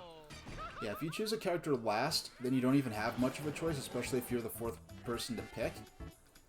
And then, once everyone chooses... Yeah, let's go with green for Luigi. Oh, no. Green was not Luigi's lucky color. Yeah, they actually brought this mini-game back. I forgot if it's in Mario Party 3 or not, because I only rented Mario Party 3 once. And I'm sure it's good, but as I remember, I basically just didn't like it because it wasn't Mario Party 2. I think what happened was all the copies of Mario Party 2 were rented at the time, so I just got Mario Party 3 instead. And I don't remember if this minigame is in Mario Party 3, but they definitely brought it back for Mario Party 4. And with nice GameCube graphics on it, even. Yeah, oh, so let me finish that thought I keep getting to. So I'm gonna stream only twice this coming week. On Tuesday at 4 and Thursday at 6 a.m. And I will be sticking with Mario Party 2 for at least this next week. I think I'll be able to finish what I want to accomplish in Mario Party 2 this coming week. And I'm gonna start with... Yeah, I think I'm gonna start up with maybe some WarioWare for Game Boy Advance, which I do have on the Wii U Virtual Console here.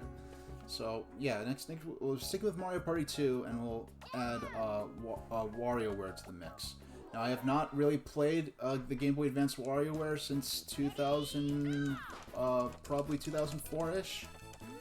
You know, even if I'm the second, even if I'm not the first out the gate, maybe this is more interesting with human players, but I always feel like I have full control over the bobsled here. I never feel like, oh, I'm fighting with another player as to how to move or anything like that. Okay, that was close. I almost fell off the track there, which normally doesn't happen. But once I get going, I always feel like I'm in full control over what's going on.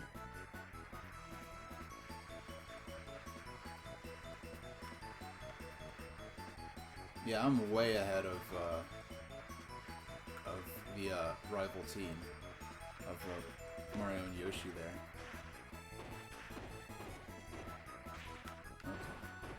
I just want to focus because you can fall. The only way I could lose this in general is if I'm not paying attention and fall off of the track, which I never had happen before, but I don't want this to be the first.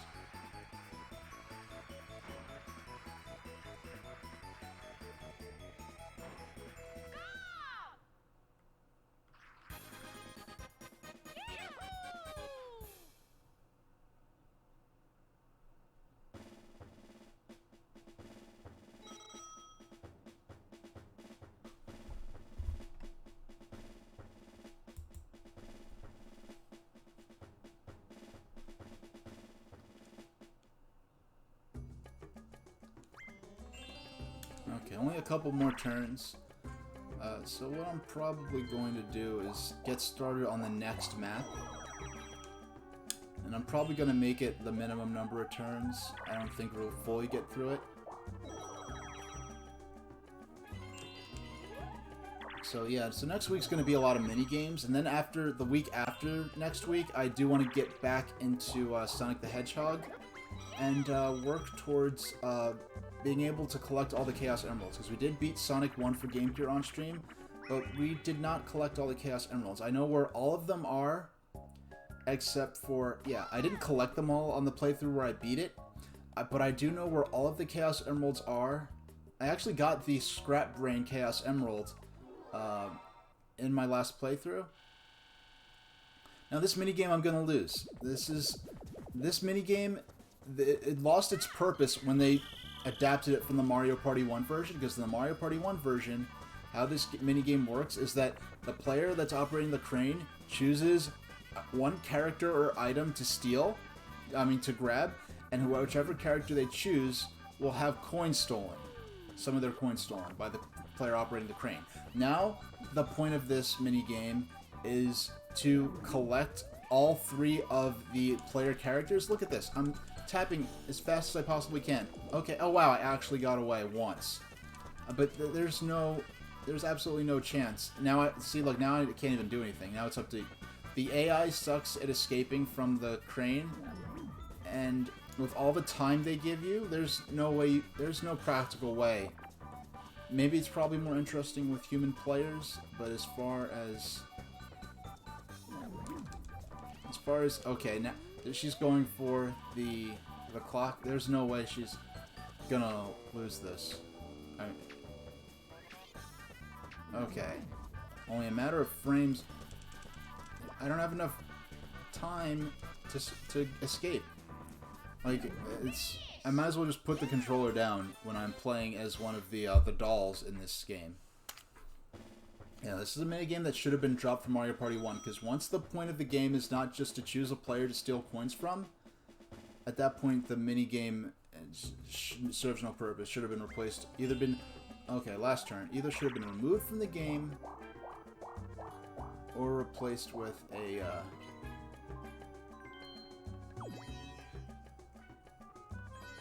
might as well use the warp block, because I'm not getting a star where I'm at.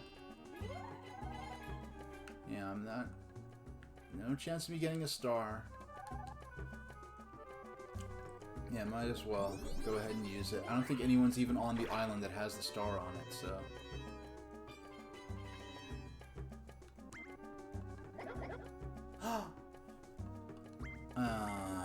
Yeah, because Peach was on that spot.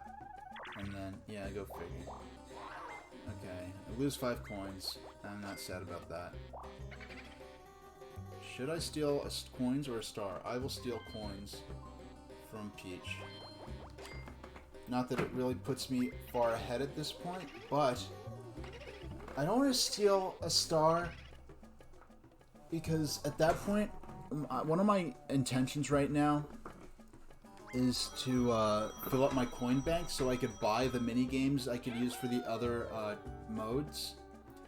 And if I were to steal a star, that would, each star that you buy from Toad adds 50 coins to the end game total, because you buy them for 20 coins, but it counts for 50 coins towards being put in the collective bank.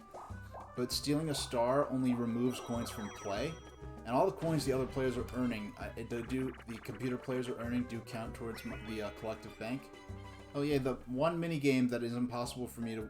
I have never won this mini game in my life. I press A and B simultaneously, and it just does not go that fast. I'm not alternating. I understand what I'm supposed to be doing. It just doesn't work. I'm gonna cheat. I'm gonna put a big silver dollar over the button so I can just press the silver dollar. Let's see if that works. Because at this point, like, I have no motivation. Like, nothing. I've been trying to play this legitimately since... Okay, that did not work at all. But even just, like, it makes it seem like I'm just don't know how to play, or I'm trying to do something that doesn't even work, like rotate the analog stick, which is how this game, I think, worked in Mario Party 1. But they had to take that away because kids were using the palm of their hand on the joystick, especially on that sharp, nasty little N64 joystick. And, you know, it's funny, the N64 controller, I hear people complain about it, saying, like, oh... You know, oh, the controller makes no sense. Why they made the controller like people have 3 hands. And it's like, you have to think, they're planning this controller during the Super Nintendo era, where there was no guarantee that polygonal 3D gaming was going to take off. So they did have, okay, I think I'm gonna win this. So they have an analog stick, but they also wanted to have a setup so that you could play games with a D-pad. You know, natively, without having to... They wanted the analog stick and the D-pad to be usable, but not at the same time, so that either the stick or the D-pad would be the primary directional control. Okay, I get the minigame star, so now I'm tied in stars with Mario and Peach. coin star. Oh wow, Peach got the coin star. Unless I get the happening star, there's no way I'm gonna win. Okay, Peach. Yeah, I lost. Not that it matters because they're all just computer players, I guess. But you know, it's good. It's nice when you're able to actually win. We got trouble. The golden statue has been found.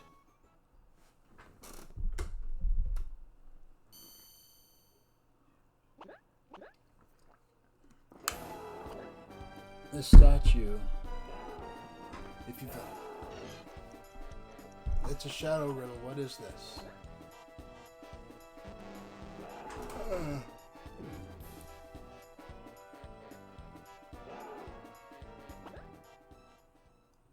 Yeah, it's Peach. With that ridiculous dress over that, like, outdoors jacket. Like, the outdoors outfit in Mario Odyssey at least makes sense on her. Because she doesn't have the dress as part of it, but...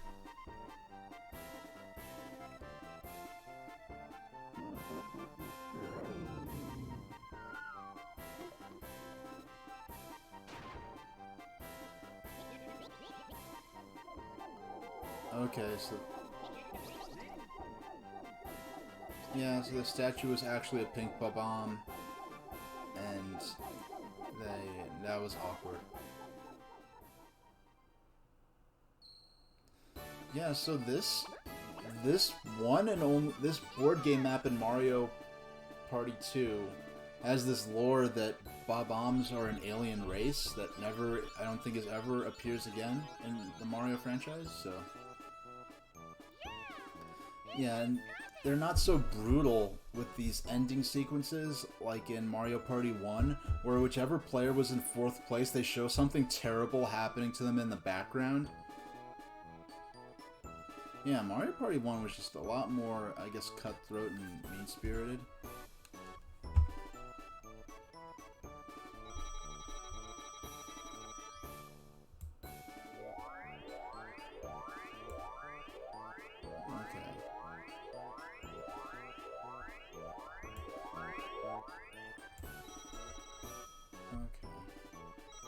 Sorry, I'm just messing around to see if I can get the sound to come back.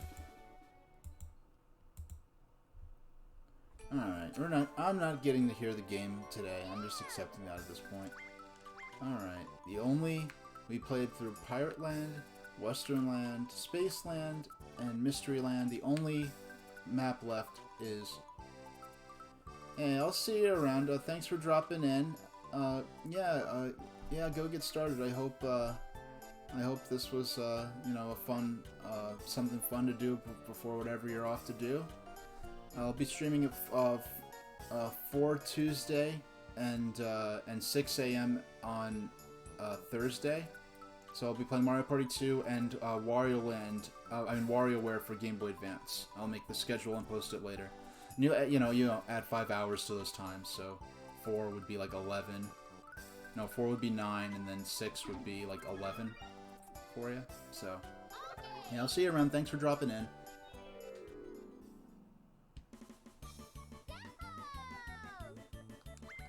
How many will play this time? Okay, we're just going to set this up. We're going to play this... Yeah, I'll see you around. Actually, no, I don't want to play... Excuse me, I keep trying to use the D-pad for some reason.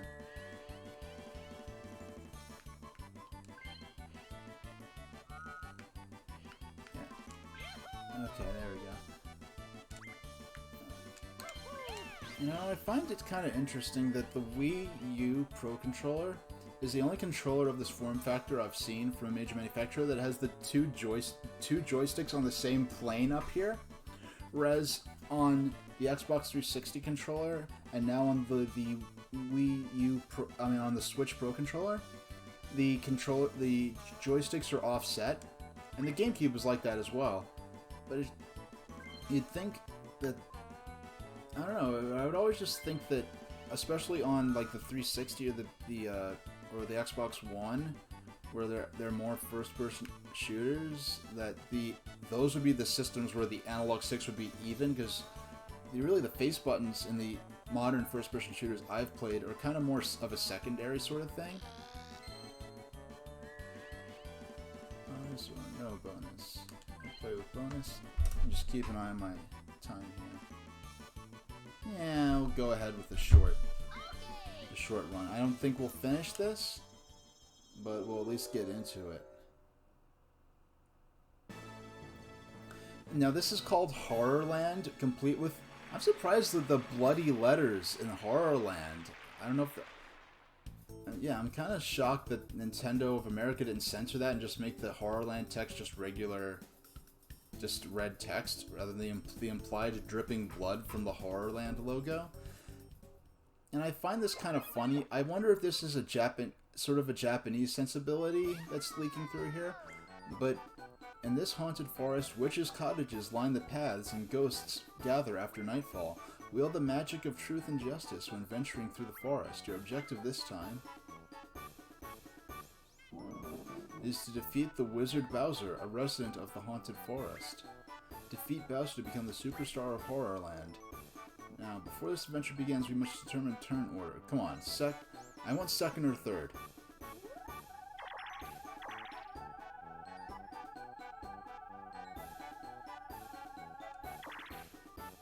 Okay.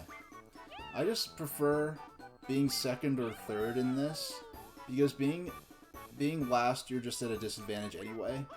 And then, when you're either last or first, what's going on pretty much is that you have no break in between having to play the mini game between each turn and then playing your board game turn. And I just like having a little downtime between there. You know, because when I'm playing by myself, you know, back in the day, I'd be eating like, you know, pizza or my breakfast cereal or something like that. I have some time to get a couple of bites in before it's my time to put in some more inputs. But yeah, they named this map Horrorland, but it's not really horror themed to me. It's just more kind of magic or mystery. Well, Mysteryland was like the jungle board we just played on, but it's more kind of just ghost and monster themed.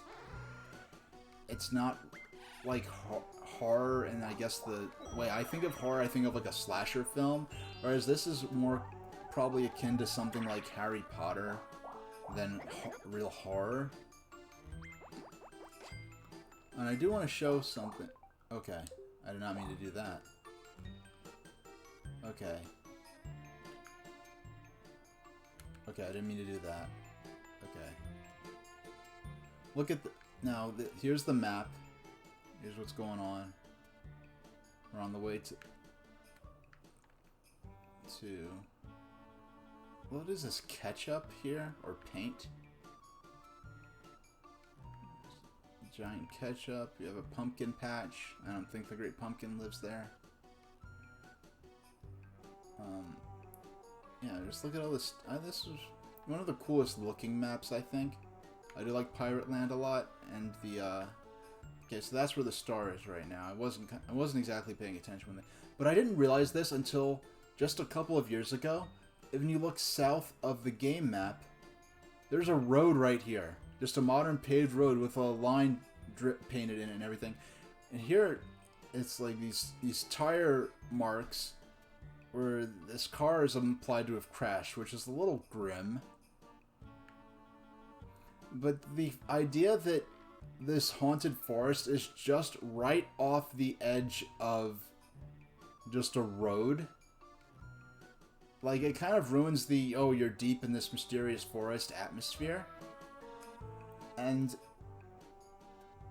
in its place, both to its detriment and its benefit, what I feel like instead is seeing all this stuff right off the side of a road makes me feel like I'm in... Like, this is some, like, weird roadside attraction. You're just driving by this remote road, and then you see this weird, like, mini-golf looking type of thing with all these weird buildings and pathways set up. So, well, that kind of ruins the theming of being deep in this mysterious forest. It does, in its place, put in the very entertaining theming of that, you know, this is some kind of weird roadside attraction. I mean, theoretically, all of these different lands are supposed to be actual... These are, I think, supposed to be theme park attractions, because the lore of this is that the characters... this is my least favorite minigame. The characters built something called Mario Land, which is apparently different from the Mario Land in Super Mario Land 2 6 golden coins for the... Okay. And Super Mario Land 6 golden coins for the Game Boy. Mario Land is Mario's private island that he has a castle on that's never mentioned again, that Wario takes over. He has to get the 6 golden coins back so he can get into the castle and fight Wario. But this is apparently a different thing called Mario Land. In the beginning, the characters are all arguing over who Mario Land should be named after, even though it's already called Mario Land. Okay. Oh, yeah. Oh, yeah. Oh, now that it's nighttime, let me show this. Now that it's nighttime, there are little ghosts all over the road. So... But you never see all that during the gameplay, because normally the map crops off right there, so you really can't see all that. So this board has a day-night mechanic. At night, the thwomps there can't move, but we don't need them to move. Okay. This is going to work out possibly in my favor, because we just hit a battle space. I need 20 coins so I can get that star. Actually, that reminds me. Let me set up the save. Save after every turn. Okay.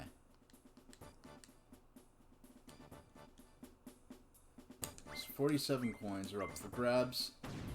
And right now, none of us have any coins. So what I'm hoping... Oh, balloon... This is not...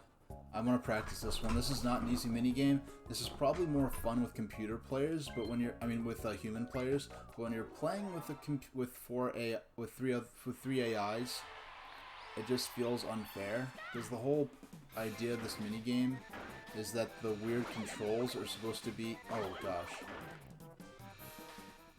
I'll practice it one more time. The whole idea is that the weird controls are supposed to be confusing, because basically these carts move with tank controls, which is very tricky.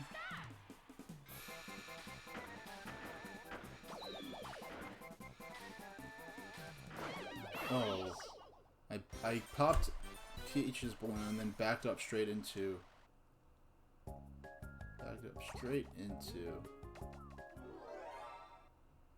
Okay. I'm gonna stay here for as long as I can.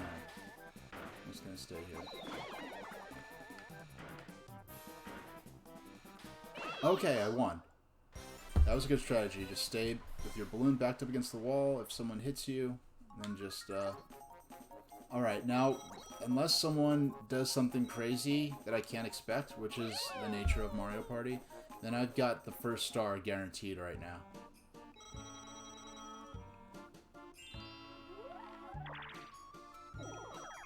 Okay, let's see what Yoshi does or doesn't do.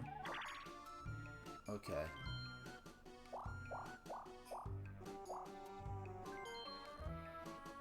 It's interesting how the AI characters try to move in I don't know. That's interesting. He tried to move in that direction. Okay. Speed hockey. I never actually got to see this game being played. I never got to play this minigame. Move up or down. The more you hit it, the faster it moves. Make sure you don't score on yourself. Okay. It's Pong, pretty much, where the ball goes faster with each...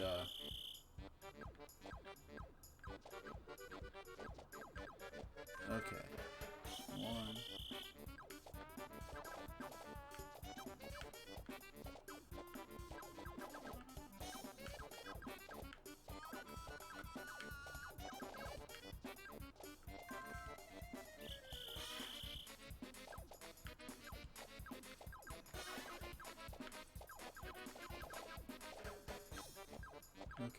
Okay. Alright. Alright. Give me it.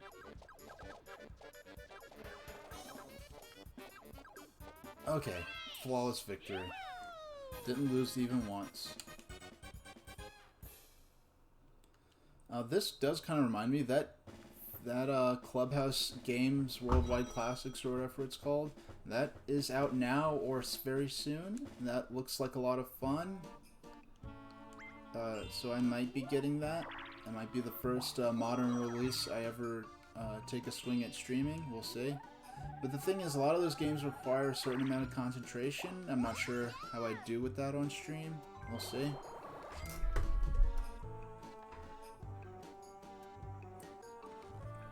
Alright, first star. We've got it. So the first...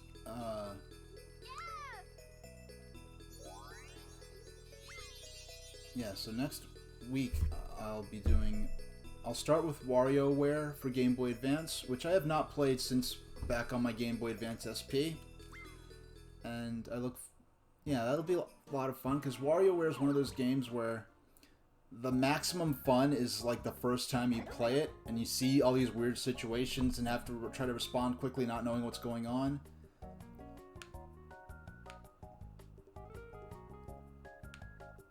Coffins open and close. Okay. Alright, this should be fairly easy. Okay, I want the gold mushroom.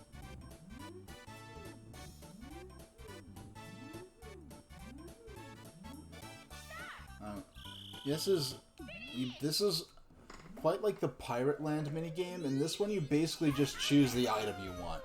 In Spaceland, in Pirate Land, no, in Spaceland, in Western Land, which is a cowboy-themed map, and even to an extent in Mystery Land, you have to kind of fight for the item you want. You're not guaranteed to get it at all. Whereas here, in this map, as well as... yeah, so in Horrorland and in Pirate Land... okay, our coins are about to get evened out. I had the most coins, so that sucks for me. Everyone's down to 13. If I win just one more minigame, I'll be viable again, and the best part is if I get in a 2-2... okay, I am going to deliberately lose this minigame so that Yoshi does not have enough coins to buy the star. Because if I win this minigame, that'll give Yoshi 23 coins. The star costs 20. So, I'm going to deliberately lose this minigame so that Yoshi can't get the star next turn. These are the tactics that probably start fistfights. Oh wow, and it's torpedo targets, which I am no good at anyway. So I was already guaranteed to lose this minigame, even if I was trying to win. So. And I'm steering, which makes... which, I mean, ideally, if I was trying to force him to lose, I'd want to be shooting, because I could just choose not to shoot. But I'll just, yeah. Yeah, sorry, Yoshi. I know I loved Yoshi's Story on Nintendo 64. I loved Yoshi's Island on Super Nintendo, but I can't let you have this star, so we're just going to, force him to sit there helplessly. Yoshi's not even trying to fire the missiles. While the AI is actually considering... it's actually considering that it's not going...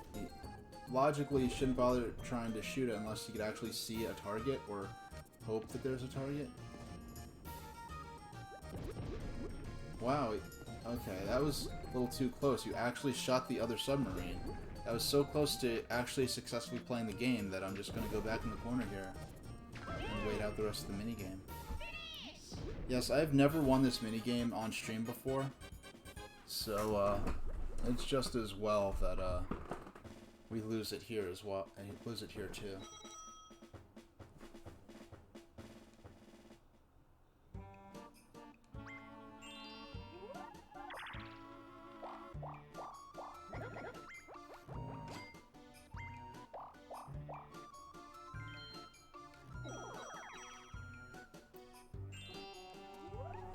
Okay.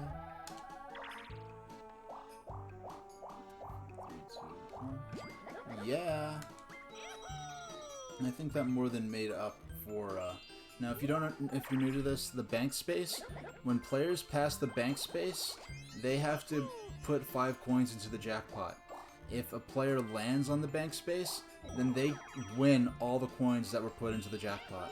So, yeah, the best board. Yeah, I just deliberately... yeah, I don't know if you got to see that, but I just deliberately lost a 2-player minigame. I was in a minigame with Yoshi, and he had 13 coins, and he was only a couple of spots away from getting the star. So I didn't want him to get 10 coins and get the star, so I deliberately lost the minigame. That, because Yoshi was on my team, I deliberately lost that so that... Okay. So that he couldn't get the star this turn. 1, 2, 3, 4, 5, 6, 7, 8, 9, 10, 11. I think they're 14. Now I think the gimmick with these is sometimes one will disappear from the field and not make any sound or indication that it's done so. 1, 2, 3, 4, 5, 6, 7, 8, 9, 10, 11, 12, 15. I think they're 15. Last time I did actually win this. No, what I was saying earlier. Earlier I was talking about how I thought it was kind of the 6-17. I lose. But this map is called Horrorland, but it doesn't really seem very horror to me. It just seems sort of like a ghost and monster theme land, which I guess is horror. But when I think horror, I think of like slasher films or something like that. I think of something more violent or... Yeah, this is just very lighthearted. This is more like Harry Potter than something I think of as horror. Like, they could have called this Wizardland, and I think it would have probably made more sense. What really surprised me is that in the logo for this map, it says, in the logo for this map, it actually has, like, dripping blood off of the Horrorland text. I'm surprised Nintendo of America didn't censor that, because that is a little creepy. Yeah, I can only put it off for one turn. Unfortunately, he did win that last minigame, so he did end up getting the second star. I'm still in first place. I still have the most coins. I will be playing, if you didn't hear before, next week I'm going to stick with Mario Party 2 because this is going to be one of those games I come back to a lot, but I do want to at least get through the main... I want to play through at least each game map once in sequence, including the final hidden one that will appear after we beat this one here. Or if we play through it. You know, fortunately it doesn't... Because it's a 4-player game and it's not accounting for... if one person's playing by themselves, just getting through the map does count towards progress. So, now this is a minigame that they should not have brought back for Mario Party 2. They should have left it alone, because in Mario Party 1 this game makes more sense because you're just choosing a character to steal coins from. Whereas here, now the point is to try to collect all the player characters, and maybe it's just because I'm playing with these AIs. Peach looks like she's doing a rude gesture there. Yeah, maybe because I'm playing with these AIs that aren't that good at escaping from the player with the crane. Whether it's, like, when I'm the player with the crane, I always win. It's impossible for me to lose. But when I'm one of the dolls, I've never won this when I'm playing as one of the dolls. It's just impossible for the player with the crane not to win. I can't defend myself. All this time he's giving himself, you know, and I jam on the A button, I might get lucky and fall free once. Now, if I was where Peach is, there might be a hope, because there's enough time that if I fell, before you made that turn there, there's nothing I can do. There's nothing I could do. Just jam the A button.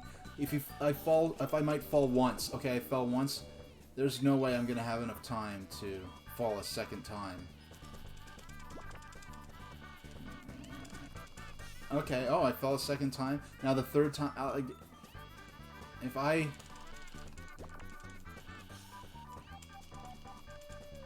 Yeah.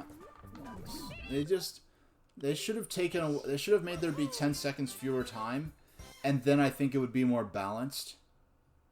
Or maybe when it's actually... They probably test play this more with human players, and with human players, it was more balanced. But when it's just little old me against 3 computers, a lot of these minigames probably aren't balanced the way they intended them to be. But yeah, this is one of my more favorite boards. For a long time, I actually did not like Mysteryland, But for some reason, the last time I played it, which just happened on stream, I don't know if you saw any of that, but playing through Mysteryland for the first time just now, I actually did have appreciation for the strategy and the movement of it, because it's one of the more complicated. I mean, this has lots of branching paths and stuff, but something about the strategy there I did actually like. His magic to warp you is that he just rolls across the field, so. Okay, and Peach, you only have 4 coins. Yoshi only has 6. So I'm not worried about either of them getting the star right now. Whereas me, let's see. Yeah, I'm not even going to use my mushroom.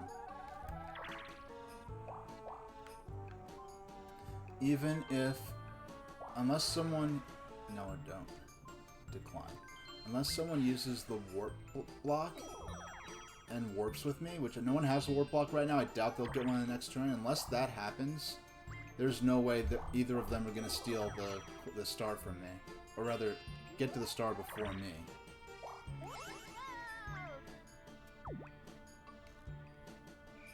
Day turned to night. Yeah, Yoshi's already past the... Now, they really softened... I wonder if we need to do a count of how many times they say they really softened up this minigame for Mario Party 2, because that's the general theme of things. That most of the returning minigames either let you steal stars but no longer let you steal stars.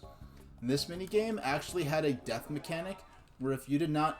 Because right now I'm jamming on the A button to move the minecart, but we're also me and the computer player, but I guess mostly me, because it seems to really favor the human player when you're playing with an AI on your team in this game, in Mario Party 2. You give the human player more control.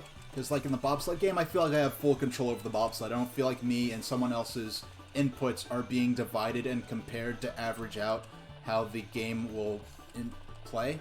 Okay. But you're jamming A to balance the minecart. Well, it's not a minecart in this version, I guess, but you're jamming A to pump the minecart.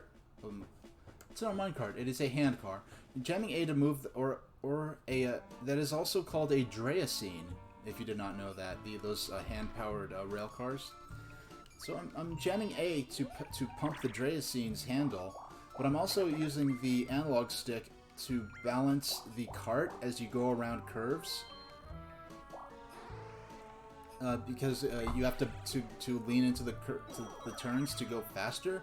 But in the original version of this minigame, it was the tracks were over lava, and if you did not balance the two players did not balance the cart well enough, it would actually cause the cart to tip over and fall into the lava, and that team would just be automatically out of the game, leaving the other players free to take their time in beating it. Let's see where the next star is. It's down here, huh?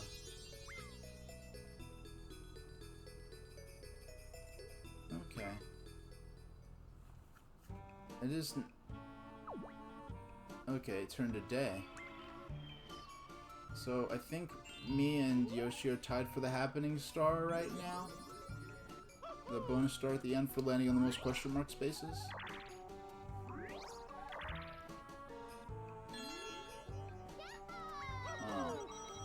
Okay.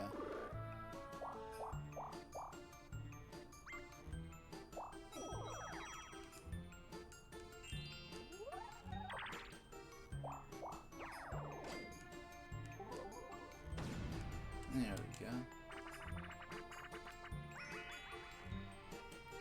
Now this minigame is pretty much... All I do is just jam the B button. That's all I do. I just keep punching it. Yeah, I just jam on the B button to keep punching the idle.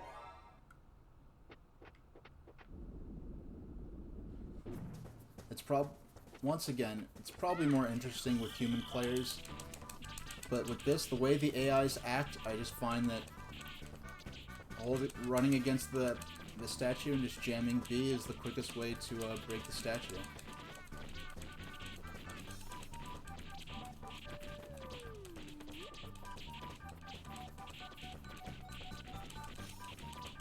definitely in the lead.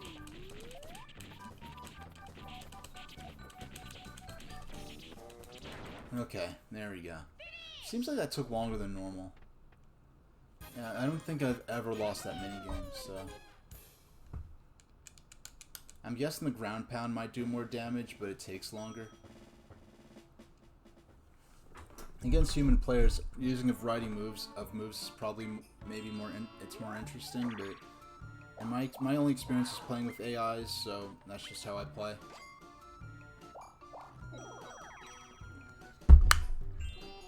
Just run against them and jam on the A button.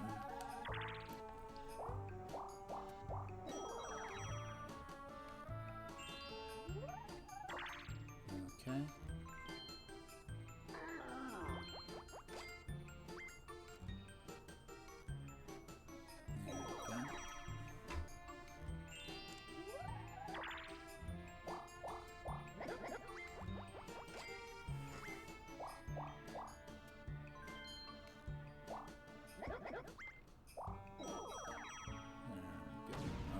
Let's see what we do. Bombs away. Alright. This minigame this is one of the minigames where I've usually always win without any question when I play by myself. But since I started playing on stream, maybe the combination of just monitoring, you know, just interacting with chat and just bad luck has just kept me,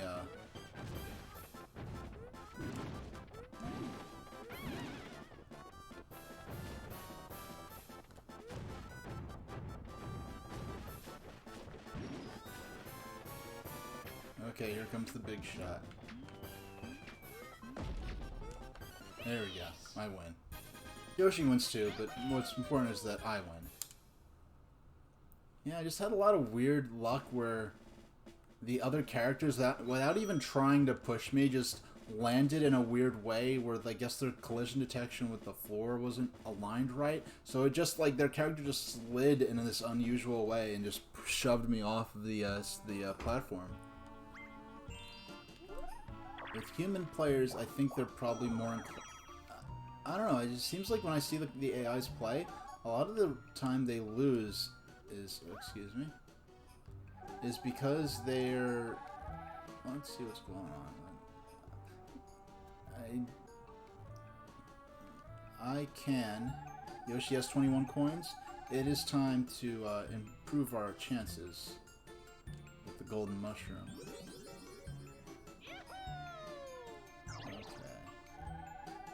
7, 6. We got this. We got this. 5. Alright. Yeah, we totally got this. Yeah. Just a little further ahead. 13. Let's see. Let's buy. Yeah, okay. So I do a little quick math in my head, make sure we're still,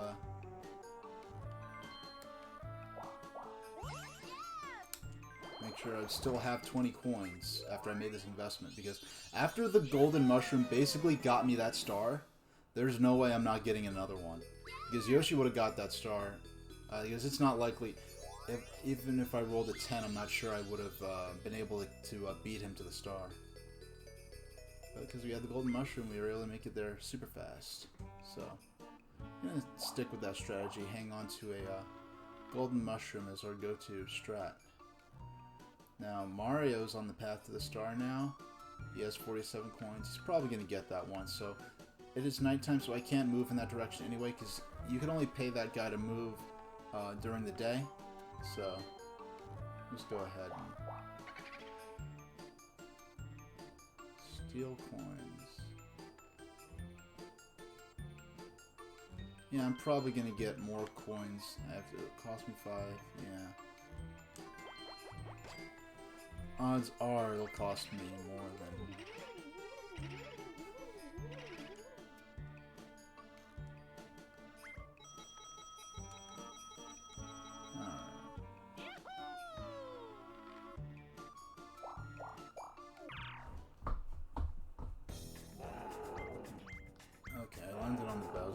nice.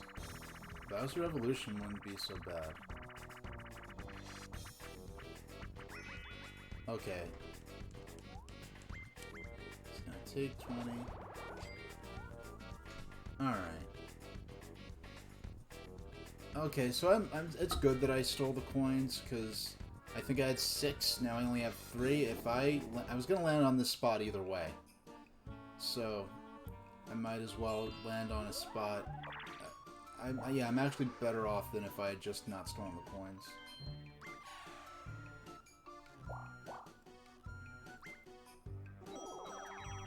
Alright. Yeah, Mario's gonna get that next star. So I want to try to keep myself, hopefully, in a location where, oh, it's me versus the world. Just like in real life. I'm gonna try to keep Luigi... I'm gonna try to roll low next turn. Because this is, I think, the last or second to last Mario Party game where the results of the dice block are not purely RNG based. And this one, if you have good timing, you actually can impact what you'll hit, what number 1 through 10 you'll get.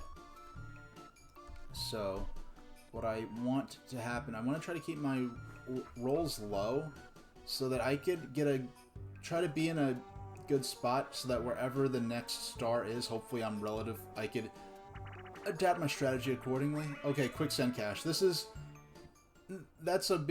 basically a bonus game. So I'm controlling the sand and I'm trying to keep the other players away from the coins so that they land in the center towards me and get sucked in. Or hopefully what I'd like to do is suck in the players. Oh, no, you don't. I see you going for that coin bag. Yep. That's my coin bag. Yep. Okay, Yoshi got that one. Okay. Oh, I'm getting all the coin bags in this run. Oh, I'm doing great. 25 coins. This is gonna put me very far ahead for getting the coin star. 28. Yeah, that was almost 30 coins. That's gonna put me significantly ahead for the coin star. I mean the mini game star. And the coin star too. The coin star is the player who had the most coins at any one point during the game. The mini game stars forever earn the most points during the normal mini games, not counting duels and battles.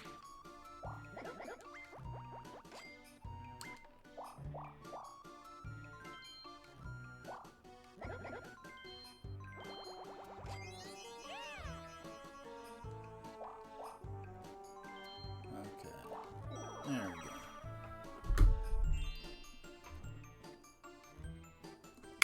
go. I'm up. So, what's up? Happening star. Well, I stuck with my strategy. I did want to roll as low as possible for that particular turn. Because I wanted to go so far ahead that I'm past all the branching paths. So that if I lose the chance to, let's see where the next star is. Okay. That plan didn't work out as well as I'd hoped, but we do have a golden mushroom, so we can skip. We can catch up with the other characters there. I think right now all the other characters are ahead of what I'm able to... All the other characters are ahead of me, even though some are further away on the map than I am from the star. Like, I'm close to the map, but because of the way the board's laid out, they're actually have less progress to go. Wow, Mario could just... If I was playing this minigame, I'd pretty much have direct access to the magic lamp if I wanted it. And that's what Mario's going for. He's going for the magic lamp, and he's got it. Okay.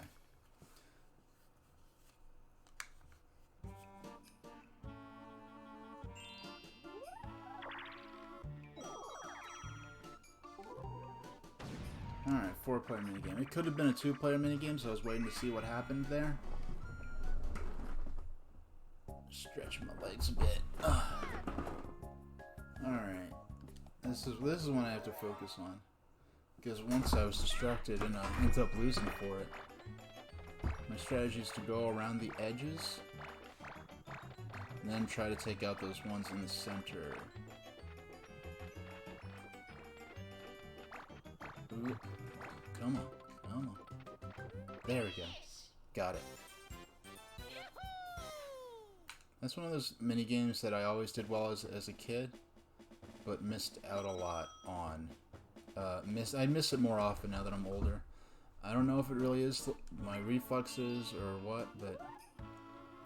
Okay, so we already made it down to the last 10 turns. Let's see.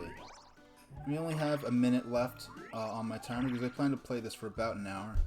Because I do need to go ahead and have breakfast and stuff. So, yeah, we're saved up to that point. I'm going to call it here. And what I'll do... sorry, that was my controller rumbling there. Yeah, so next week, I think I've decided we're going to do Thursday at... no, Tuesday at 4 p.m. Eastern Standard Time. And then on Tuesday at 4, then Thursday at 6 Eastern Standard, another early morning stream. I'm gonna play Wario Land for the Game Boy. No, not Wario Land. WarioWare Inc. for the Game Boy Advance. My first time playing it since about 2004 or so on the Game Boy Advance SP. So we're gonna play Wario Land, and we're gonna continue with Mario Party 2 and finish the main campaign in that. And both of those will be on the Wii U here on the Virtual Console. So it'll be my first.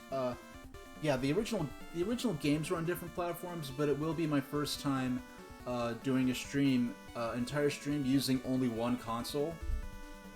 So that'll be interesting. There's no Switch this week. I may do Undertale Genocide in the form of a Let's Play on my YouTube, which is, I don't have a link to it on my Twitch channel right now, but it is YouTube.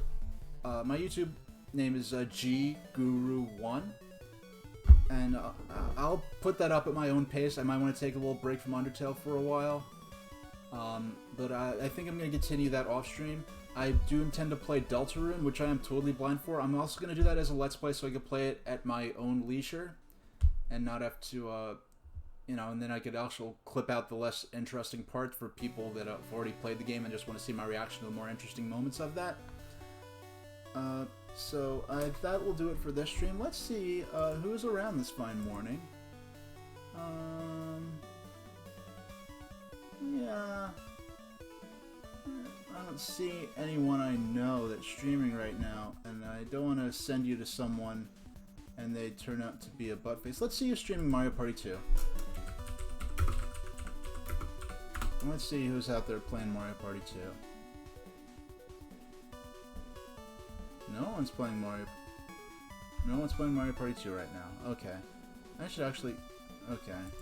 Alright, so we're just going to call the stream there. Thanks for watching. My schedule will be posted. It's only going to be 2 streams next week to give me more time to work on YouTube material. So thanks for joining me, especially with my technical problems earlier on. And have a great day, everybody. I'll see you next time on Tuesday at 4 p.m.